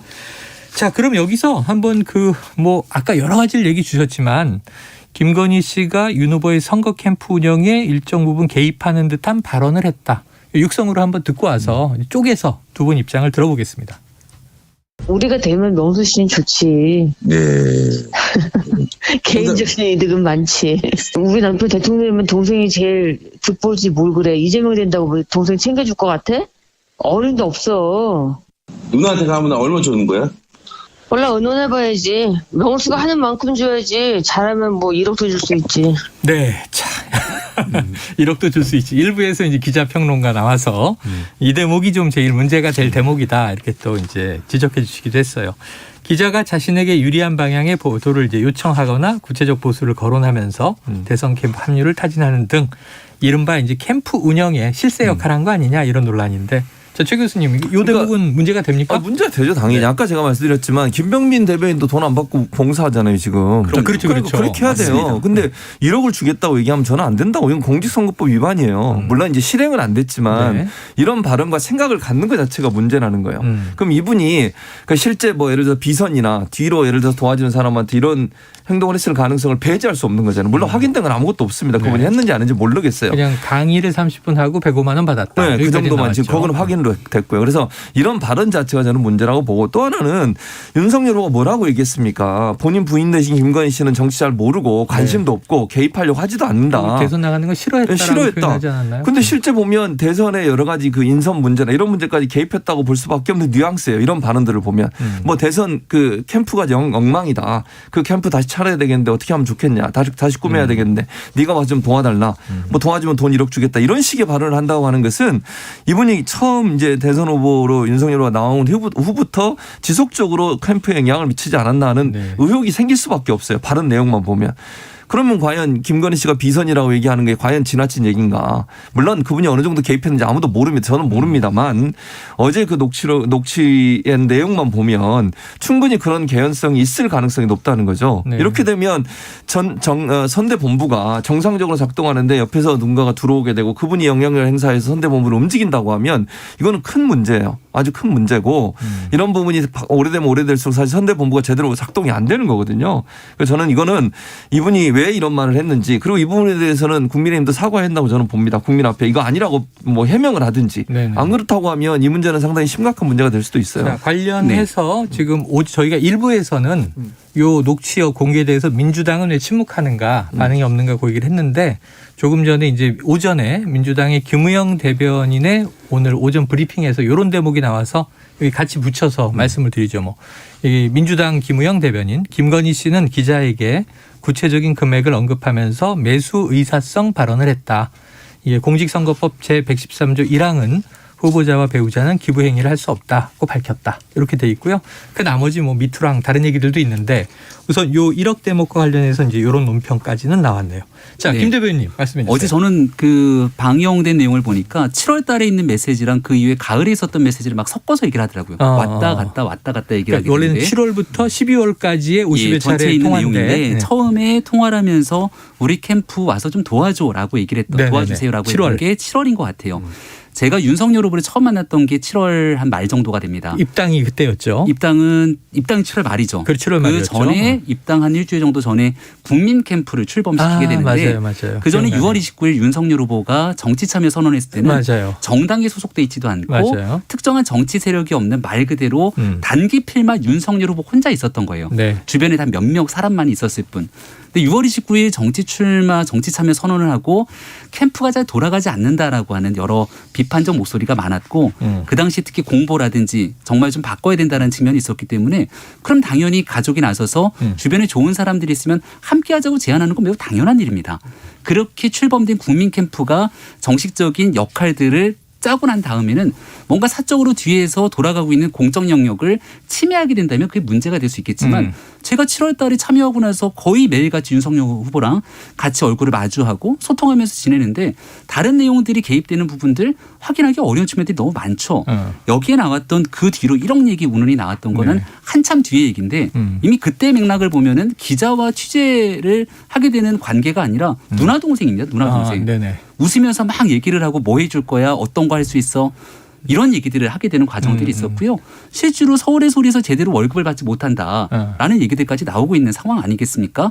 그래서 어떤 맥락과 취지에서 그런 내용들이 오갔는지를 살펴봐야 되는데 맥락과 취지가 중요하다. 이걸 단순하게 캠프에 참여하기 위해서 매수를 한 것처럼 이렇게 표현해서 끄집어내게 된다면 제가 앞서 설명드렸던 한동훈 검사장과 채널A 이동재 기자 간의 대화를 일부 편집해 갖고선 보도한 것과 무엇이 다른가 이 얘기를 드릴 수밖에 없다는 생각이 들고요. 한 가지만 더 얘기를 드리면 오늘 조선일보 보도에 보면은 이 씨가 자기를 정치 전문가라는 식으로 소개했다는 내용들도 나옵니다. 그러니까 지금 보면 거의 정치 컨설팅을 하는 방식처럼 얘기를 하게 되는데요. 이런 측면에서 기자와 이 취재를 목적으로 하는 통상적인 대화가 아니었던 점들을 감안했을 때 전체적인 판단에 대한 여지는 좀 다를 수 있다는 후보의 생각. 부인과 정치 컨설턴트의 관계로 흘러간 거 아니냐? 그러니까 맥락이라 하더라도 아무리 맥락이 그렇다 하더라도 저는 이렇게 생각해요. 불법적인 행동에 대한 제안을 하는 것 자체가 잘못됐다고 봐요. 아니 뭐 동생 뭐 아까 누나 동생이라고요? 그런 제안을 하는 것 자체가 법에 어긋난다는 사실을 본인도 알 텐데 그런 얘기를 하는 것도 저는 부적절하다고 보고 그렇게 제안을 해가지고 사람을 끌어들여서 하는 행동들이 이렇게 쉽게 나온다고 하면 제가 아까 추측해서 말씀드린 거 이건 아까도 말씀드렸죠. 제가 확인된 내용이 아니니까 그런 일들이 이미 비일비재하게 있을 수 있다라고 하는 추측이 가능해진다는 거죠. 또 앞으로도 예를 들면 사람을 쓸 때 그런 방식으로 사람을 끌어와 쓸 수 있는 문제도 생길 수 있고 그건 국민들이 볼 때는 이분이 그러면 법적인 어떤 기준이나 연부를 해서 생각이 없는 건가? 이런 생각이 들 수밖에 없다는 거예요. 들으신 국민들이 판단하겠죠. 어제 보면 이명수 기자가 무슨 국감 관련 자료 전해줄까요? 이런 얘기도 있고 CCTV가 있으니까 사무실로 오지 말고 빵집에 맡겨라 이런 얘기도 있어요. 자, 이건 여러 가지 해석의 여지가 있습니다. 또 논란이 된 부분 하나 보죠. 이 김건희 씨의 해명 방송 같았다. 오히려 역으로 이런 또 반응들도 있어요. 서울의 소리는 이 부분을 지적을 했습니다. 이 대목 들어보고 오겠습니다. 나이트 클럽도 가기 싫어하는 성격이에요. 난 그런 데를 되게 싫어하고 시끄럽고 그런 데를 싫어하거든. 나는 그런 시간에 내가 되게 영적인 사람이라 그런 시간에 난 차라리 책 읽고 차라리 그 도사들하고 같이 얘기하면서 삶은 무엇인가 이런 얘기를 하는 걸 좋아하죠. 나는 그런 게 나는 안 맞아요. 줄리한 적이 없거든. 그러니까 계속 인터뷰하면 좋지. 내가 뭐가 아쉬워서 동거하겠니? 유부남하고. 근데 부인 있는 유부남하고. 그렇죠. 에휴 참나 진짜 명수가 나 알면 그런 소리 못할 텐데. 아니 어떤 엄마가 자기 딸 팔아? 유부남한테?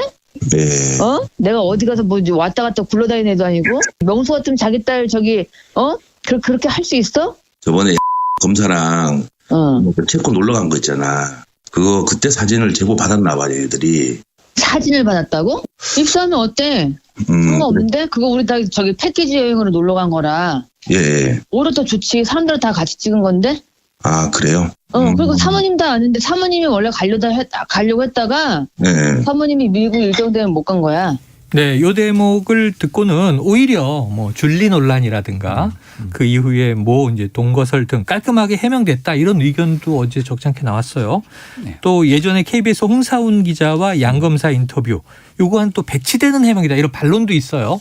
요 대목에 대해서 뭐 여러 가지 또 해석들이 있습니다. 먼저 최 교수님은 어떻게 들으셨습니까? 그러니까 아까 얘기했잖아요. 제가 이제 줄리 문제는 제가 그건 뭐 여기서 거론하지 않으려고 하고요. 어쨌든 본인은 뭐 한 일이 없다고 하니까 뭐 그건 나중에 이제 또 다른 얘기가 나올지 안 나올지 지켜봐야 된다고 생각하고 이 체코에 놀러 간 건 문제는 아까 말씀드렸잖아요. 이 홍상훈 기자가 얘기했을 때 기자가 양 검사하고 통한 내용 뭐 양 검사는 거기를 부인하는 취지로 말을 했어요. 네네네. 그리고 그 전에 한 번 더 제가 누군지 지금 최은순 씨인지 또 김건희 씨인지 기억이 잘 안 나는데 네. 갔던 사람들 중에 사람이 다른 사람이라고 얘기했어요. 소위 이제 제이슨이라는 이름이 나오거든요. 그러니까 세 명의 구성이 네, 세 명이잖아요. 거기 지금 네. 등장인물이. 그런데 이제 어제 얘기한 취지를 보면 어머니 본인 그리고 이제 양 검사 이렇게 세 분이 간 걸로 보이잖아요. 네네네. 근데 그 전에 얘기했던 사람은 제이슨이라는 분이에요. 그럼 거짓말 논란이 또 생겨요. 뭐 어떤 말이 진실이냐 그러면 네네. 처음에 얘기했던 게 맞냐 나중에 얘기했던 게 맞느냐. 또 홍상훈 기자 말처럼 양 검사는 안 갔다는 취지로 얘기를 했는데 그럼 그게 사실이냐 아니냐. 그리고 출입국 기록이 없어졌다고 하는데 거죠? 왜 어디 가서 없어진 거냐. 이런 여러 가지 논란이 지금 불거질 수밖에 없어요. 어쨌든 네. 어제 발언 내용만 보면 세 분이 체코 여행 간 거는 분명한 것 같아요. 유럽 여행을 가신 거는. 왜냐면 본인이 인정을 하셨으니까.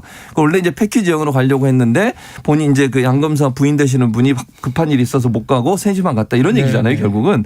아까도 제가 얘기했지만 사진도 이런 뭐 단체 사진이니까 오히려 괜찮다. 네, 뭐 그렇게 얘기하셨어요. 그런데 그 사진도 공개되면 좋을 것 같고요. 어쨌든 이 그 제가 말씀드린 여러 가지 의혹들에 대해서 명확하게 지금 정리가 돼. 안 그러면 거짓말 논란이 생길 수 있다니까요. 처음에 얘기했던 부분과 나중에 했던 부분이 다른 부분이 있고 네. 또 이 양 검사 같은 경우에는 거기에 대해서 이제 부인하는 취지로 발언을 하셨고 이렇다고 하면 뭐가 진실이냐 하는 부분이죠. 왜 이렇게 그런 말이 다르냐 서로.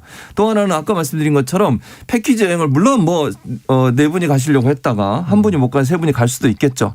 그냥 상식적으로 보면 제가 아까도 말씀드렸잖아요. 부부가 같이 가려다가 못 갔으면 보통 남편도 안 가고 두 분이 가는 게 일반적일 텐데 굳이 또 가신 것도 저는 상식적인 부분에서 이해가 안 되는 부분도 네. 있고요. 그래서 이런 부분들에 대한 명쾌한 해명이 더 따라와야 돼요. 그러니까 단순히 어제 그 말만 듣고서 모든 게 말끔하게 정리됐다 네. 이렇게 얘기할 수 있는 상황은 아니라고 봅니다. 김건희 씨 쪽의 주장이다. 여기 이제 최 교수님 말씀이고 이제 체크될 부분, 검증될 부분들이 일부 있다는 건데 이거는 근데 사실은 또 윤석열 후보가 결혼 전의 이야기예요. 네. 저 김병민 대변인이 혹시 뭐 여기에 관한 반론이 있습니까? 주장이 아니고요. 사적인 대화에서 나왔던 사적인 대화다. 내용들을 갖다가 이렇게 있는 그대로 다 참 얘기를 해야 되는지 가슴이 먹먹합니다. 이런 것까지 검증의 대상이라고 볼 수 있는지.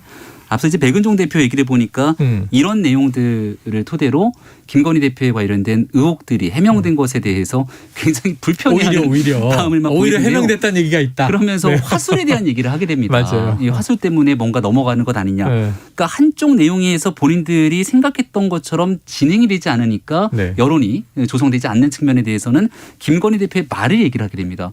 그렇다면 다른 방식으로 했던 말 전체에 대해서도 이게 그런 식으로 얘기한 것이 아니다라고 볼 수 있는 개연성이 있기 때문에 사적인 대화에서 나왔던 내용들을 어떤 방식으로 평가하기를 원하는 것인지 네. 다시 한번 묻지 않을 수가 없고요. 네. 이 내용들을 가지고 지금 50일 대통령 선거 남아있는 상황에서 시시콜콜 그때 네네. 이 말이 맞고 틀리고 이런 방식으로 언급하게 되는 게 적절한지 다시 한번 말씀드립니다. 저도 이게 결혼 전에 사생활 문제인데 일부 논란 제기가 있으니까 그렇다 하더라도 지금 이 대목에서 오히려 화제가 된 건 다른 거예요. 그러니까 도사들과 뭐 삶에 대한 그러니까 본인은 시끄러운 데 싫어하고 클래식 음악만 듣고 주로 이제 영적인 인물이다 이런 얘기를 하는데 요게 오늘 아침에 이제 세계일보 보도 실제로 이제 선대위 캠프 조직 안에 도사가 있었다. 네. 법사라는 이름인데 네. 그게 이제 나와서 그러면 이제 다시 이게 경선 때 무속 논란, 뭐 왕자 논란 이게 연결되는 거거든요. 김병민 대변인님 여기에 대해서 좀 해명을 해 주시죠. 예, 오늘 세계일보 보도에 대해서 이 선대위 차원에서 반론이 일부 있었던 네. 내용에 대해서 말씀을 다시 한번 드리고요. 일단 세계일보 보도에 따르면 해당 무속인이 어떤 무속인이 선대본부에서 중요한 역할들을 인재 영입을 맡았더라 담당하면서 후보의 뭐 일정 메시지 등에 대해서 개입한 것처럼 보도했는데 전혀 사실이 아니라고 캠프 차원에서 입장을 냈고요. 네.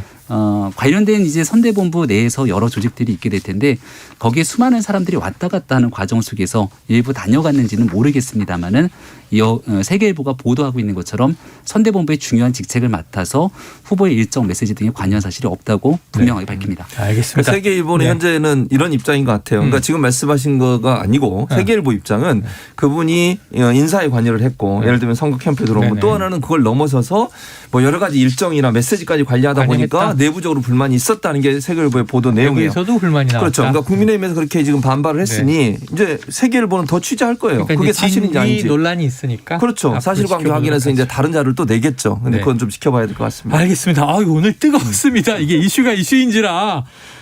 저 양땡땡 논란은 제가 다시 한번 사과드릴게요. 의도하지 않았지만.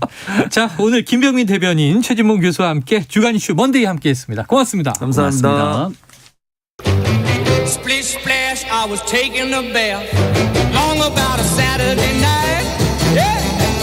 점심 먹고 유쾌한 시사 디저트 한 입. 최영일의 시사본부. Well, I stepped out the tub and put my feet on the floor. I wrapped the towel around me and I opened the door. And then a splish splash. 네, 청취율 조사 기간입니다. 최영일의 시사본부를 애청한다. 답해 주시면 저희에게 아주 큰 도움이 됩니다. 시사본부 매일 이 시간 청취자분들에게 깜짝 선물 드리고 있는데요. 지난주부터 쭉 편의점 상품권을 드립니다. 드시고 싶은 간식 골라 드시라고요. 자, 이 코너 들으시면서 문자로 의견 보내주시는 청취자분들께 편의점 상품권 보내드리고 또 5명 추가로 선정해서 저의 친필 사인이 들어간 신간도 개별 발송을 해드릴 겁니다. 짧은 문자 50원, 긴 문자 100원이 드는 샵 9730으로 의견 많이 보내주세요. 자, 전 세계 지구촌에서 벌어지는 생생한 국제 뉴스를 살펴보는 시간이죠. 국제본부. 문희정 국제시사평론가 함께하겠습니다. 어서 오세요. 네, 안녕하세요. 야, 이 국제 뉴스가 중요한데 저희는 자신 있게 얘기했어요. 지난번에 국민의힘 선거 캠페인 쪽에서 KBS 국제 뉴스 많이 배정하십시오. 저희는 하고 있습니다. 그렇죠. 네. 자, 그런데 이 남태평양의 섬 통가 인근에 해저 화산이 폭발했다. 위성 영상도 나왔다면서요? 네, 맞습니다. 지난 15일 오후 5시 26분쯤 이 통가의 수도인 누쿠알로파 북쪽 65km 해역에 있는 해저 화산인 통가 훈가 하파이 화산이 8분간 분화를 했습니다. 네. 말씀하신 것처럼 미국 국립해양대기국이 환경감시 위성인 고즈웨스트가 찍은 당시 동영상을 공개를 했는데요. 네. 이 관계자들에 따르면 이번 화산 분출의 반경은 260km였고요. 네. 화산재와 증기 또 가스가 20km 상공까지 날아간 것으로 알려졌습니다. 심지어 10,000km가 떨어진 미국 알래스카에서도 화산 활동에 따른 굉음이 들릴 정도였다고 하고요. 미국 지질조사국은 화산의 폭발 진동이 규모 5.8의 지진과 동일한 수준이다 이렇게 밝히기도 했습니다. 네, 거의 세계적인 규모의 화산 폭발인데, 자, 그럼 이제 여기에 따라서 많은 피해가 있지 않을까 하는 게 이제 걱정되는 대목인데, 네. 아직 피해 상황은 정확하게 파악이 안 됐다고요? 네, 일단 지금 이제 나온 정보만 좀 본다면 이 폭발로 인해서 누쿠알로파가 1.2m 높이의 쓰나미에 휩쓸렸고요. 통가의 인터넷과 통신이 지금 두절이 됐습니다. 그래서 구체적인 피해 규모는 아직까지 정확히 파악이 안 되고 있고요. 이 통가 같은 나라가 워낙 작은 나라거든요. 그렇죠. 800km 이상 떨어져 있는 피지의 수도인 수바에서 해저 케이블을 통해서 인터넷을 연결을 한다고 해요. 그런데 15일 오후 6시 40분쯤 그러니까 화산 분화 1시간쯤 후에 이 인터넷이 끊겼습니다. 아이고, 해저 케이블이니까 끊겼겠네요. 그렇습니다. 그래서 뉴질랜드가 이제 좀 비교적 가깝기 때문에 상황 파악을 좀 해보니까 일단 제한적으로 전력이 복구가 돼서 뉴질랜드 그 자국 대사관 쪽하고는 연락이 된다 이렇게 얘기를 하고 있고요. 위성이 찍은 통가 일대는 지금 화산재와 증기, 가스가 만들어낸 거대한 버섯구름으로 덮인 상태여서 뉴질랜드의 감시 비행과 물품 지원을 위한 보급기 지원도 원활치가 않은 상황이라고 합니다. 국제적십자연맹은 화산재와 쓰나미로 이 통가 전체 주민 10만 5천 명 중에서 약 8만 명 정도가 피해를 입었을 것이다 이렇게 예상을 했고요. 뉴질랜드와 호주는 피해 규모를 평가하기 위해서 현지에 정찰기를 파견을 했습니다. 네, 통가가 인구 10만 5천 명의 작은 나라이긴 한데 거의 80%라고 얘기해야 할 8만 명이 피해를 입었을 것으로 추정이 된다. 그리고 이제 피지라든가 또 인근 작은 나라들 이게 정말 빨리 이 피해에 대한 좀 집계가 나와서 또 국제사회의 지원이 필요하지 않나 하는 생각이 드는데요. 네네. 자, 그런데 이제 처음에 제가 들은 소식은 이거였어요. 일본에서 쓰나미 경보가 발령됐다. 그럼 우리가 흔히 일본 인근 해안에서 그렇죠. 해저 화산이 터졌나 이런 생각을 하는데 이게 8,000km나 떨어져 있어요. 네, 그렇습니다. 통가하고 일본이 이제 8,000km가 떨어져 있는데 그러니까 말 그대로 관측 사상 최대 규모의 해저 화산 분화다 보니까 물론 그 가까운 곳 통가와 2,000km 떨어진 것도 가까운 곳은 아니죠. 이것도 멀죠. 멀죠. 뉴질랜드가 그 정도. 맞습니다. 근데 뉴질랜드는 물론이고요. 미국, 일본, 칠레 등 태평양 전역에 지금 쓰나미 경보가 발령이 됐었는데 그러니까 실제로 폭발 이후 10,000km 넘게 떨어진 페루 태평양 연안에서도 높은 파도가 치면서 2명이 익사했다라는 소식이 나오고 있죠. 자, 그리고 일본 같은 경우에는 16일 새벽에 남동부 해안 전역 곳곳에서 1m 안팎의 쓰나미가 관측이 되면서 2016년 후쿠시마 대지진 이후 5년여 만에 쓰나미 경보를 발령을 했습니다. 그리고 23만 명에게 피난 지시 명령이 떨어졌는데 일단 이후 오전 11시 20분을 기해서 모두 주의보로 하향이 된 뒤에 오후 2시를 기해서 해제가 된 상태입니다. 자, 그런데 사실 일본 하면은 이런 정보가 굉장히 빠르고 정확한 나라로 유명하지 않았습니까? 네. 그동안은. 그런데 이 그 경보를 발령하고 해제하는 그 과정에서 일본 기상청이 분화가 발생한 지 11시간이 지난 후에야 경보를 발령을 했고요.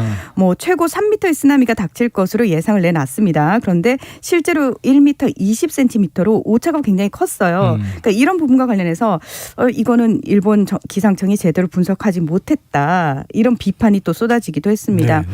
한편 16일 하와이 태평양 쓰나미 경보센터는 이용 가능한 모든 데이터의 근거에 화산 분출로 인한 미국 등 환태평양 지역의 쓰나미 위협은 지나간 것으로 본다. 이렇게 공식적으로 밝혔습니다. 현재로는 지나간 것으로 본다. 그건 다행이긴 한데 어쨌든 규모가 예상보다 적었다니 다행인데 정확하지 않았던 점은 이제 비판 대목이에요. 네. 그래서 일본이 이게 굉장히 뒤늦게 쓰나미 경보를 발령했다. 3m라고 예상했는데 실제로는 그 절반이 채 되지 않았다. 아유, 그나마 피해가 없었다니까 다행인데요. 10,000km 떨어진 곳에서 파도 때문에 2명이 익사했다는 것도 충격입니다. 자, 다음 소식으로 넘어가 볼게요. 우크라이나 지금 뭐 전운에 먹구름이 드리워져 있어서 걱정인데 이 정부 웹사이트가 대규모 사이버 공격을 받았다. 어떤 내용입니까? 13일 밤부터 14일 새벽 사이에 우크라이나 내각과 외교부, 에너지부, 재무부 등 7개 부처와 국가응급서비스 등의 웹사이트 70여 개가 대규모 국제 해킹에 일시적으로 마비가 됐습니다. 네. 여기에는 우크라이나인들의 전자여권과 백신 접종 증명서 등이 저장된 사이트도 포함된 것으로 알려졌고요. 해킹된 사이트 대문에는 우크라이나인들이여 당신의 모든 개인정보는 온라인에 업로드됐다. 컴퓨터의 모든 데이터는 파괴됐으며 복원할 수 없다. 최악의 상황을 두려워하라. 이런 내용의 메시지가 우크라이나어와 러시아어, 폴란드어 이 3개 국가 언어로 작성이 돼서 게재가 돼 있다고 합니다. 우크라이나 디지털화부와 국가정보보호국 등은 개인정보는 유출되지 않았고 안전하다. 이렇게 주장을 하고 있는 상황입니다. 하지만 이 메시지를 보면 굉장히 호전적이고 공포감을 조장하려는 느낌이 확 드는데 그럼 이 해커 어디 소행이냐 이건데 러시아 측의 소행이다 이런 얘기가 나오던데 이게 좀 어느 세력인지 밝혀졌습니까? 일단 우크라이나 정부는 16일 공식 성명을 통해서 지금까지 수집된 모든 증거가 공격 배후로 러시아를 가리키고 있다. 그러면서 친러 벨라루스 정보부와 연계된 해커 조직이 이번 공격과 관련이 있다 이렇게 밝혔습니다.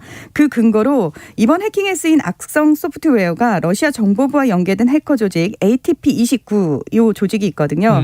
이 조직의 것과 매우 유사한 특징을 보였다라는 점을 제시를 했는데 사실 우크라이나가 러시아에 의해서 이렇게 사이버 공격을 받은 게 처음이 아니거든요.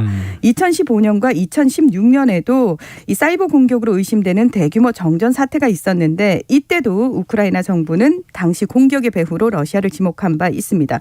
자, 물론 러시아는 우리는 사이버 공격 사건 개입 전혀 하지 않았다. 우리와 상관없는 일이다. 심지어 우크라이나는 자신들의 날씨도 러시아 탓으로 돌리는 나라다. 이렇게 발뺌을 하고 있습니다. 그만큼 적대적으로 지금 관계가 험악하다는 또 반증이 되겠습니다. 그렇습니다. 자, 우크라이나를 둘러싼 서방국가와 러시아의 갈등 악화되고 있죠? 맞습니다. 이 미국 등 서방과 러시아가 지난 10일, 12일, 13일 세 차례 협상 테이블에 앉았거든요. 그런데 서로의 이견만 확인한 채 구체적 합의는 마련하지 못했습니다. 그런데 지난 14일에 미국 백악관이 러시아가 우크라이나 침공 명분을 만들기 위해서 이 서로 국경을 맞대고 있는 우크라이나 동쪽 지역에서 공격 자작극을 벌이려고 공작원을 배치했다. 이런 정보를 입수했다고 주장을 하고 나선 겁니다. 그런데 앞서서 우크라이나 국방부도 우크라이나가 러시아군을 공격했다는 누명을 씌우기 위해서 러시아 특수부대가 자국 군대를 상대로 무력 도발 행위를 준비하고 있다. 이런 성명을 발표를 했거든요. 젠사키 백악관 대변인은 러시아의 침공이 1월 중순에서 2월 중순 사이에 시작될 수 있다고 시점을 특정하기도 했습니다. 네. 물론 러시아는 이에 대해서도 사실 무근이다. 우크라이나 침공 의사가 없다라는 입장을 계속해서 밝히고 있습니다. 참 걱정입니다. 크림반도 점령 이후 2014년이었죠 그때가. 우크라이나와 예. 러시아의 관계 어떻게 될지 또 서방 세계가 아주 예민하게 바라보고 있고요. 자, 다음 이슈입니다. 영국에서는요, 이 보리스 존슨 총리 파티 논란으로 사퇴 압박이 강해지고 있다. 이것도 어떤 스캔들이에요? 자, 지난달에요. 영국 일간지인 가디언이 일면에 2020년 5월 15일 보리스 존슨 총리가 총리 관저에서 부인 그리고 직원 17명과 함께 와인 파티를 한 정황이 담긴 사진을 공개를 했어요. 네. 그러니까 당시 총리실은 이거 업무상 모임이다 이렇게 해명을 했지만 지지율이 24%까지 떨어지면서 취임 이후 최대 위기를 맞게 됐거든요. 그런데 지난 10일에 영국 ITV가 그 닷새 뒤인 2020년 5월 20일 관저 정원에서 파티를 연다는 내용이 담긴 이메일이 총리실 직원 100여 명에게 보내졌다 이런 폭로를 내놓은 겁니다. 그리고 당시 파티에 존슨 총리 부부가 참석을 했고요. 총 40여 명이 자리를 함께한 것으로 밝혀졌는데 자, 문제는 이 파티가 열렸던 시기가 사실 영국에서 처음으로 봉쇄령이 떨어진 시간들이었거든요. 네. 근데 이제 총리가 이렇게 파티를 연 거예요. 네. 근데 문제는 이 두 번의 파티 외에도 2020년 연말 크리스마스 파티를 비롯해서 여러 번의 사교 모임과 파티를 열었다는 의혹도 받고 있습니다. 네. 자, 12일 총리가 의회 대정부 질문에 나와서 그래 내가 파티 참석은 했는데 나는 초대 이메일은 몰랐다 이렇게 해명을 했거든요. 네. 근데 영국 일간지 더 미러가 총리실의 와인 파티는 매주 금요일마다 열렸고 존슨 총리가 직접 와인 저장고도 구매했다. 알겠습니다. 이렇게 보도를 하는 등 폭로가 계속되고 네. 있습니다. 그 이후에 존슨 총리가 코로나에 걸렸던 걸 우리는 알고 있죠. 지난해 그렇습니다. 상반기 얘기입니다.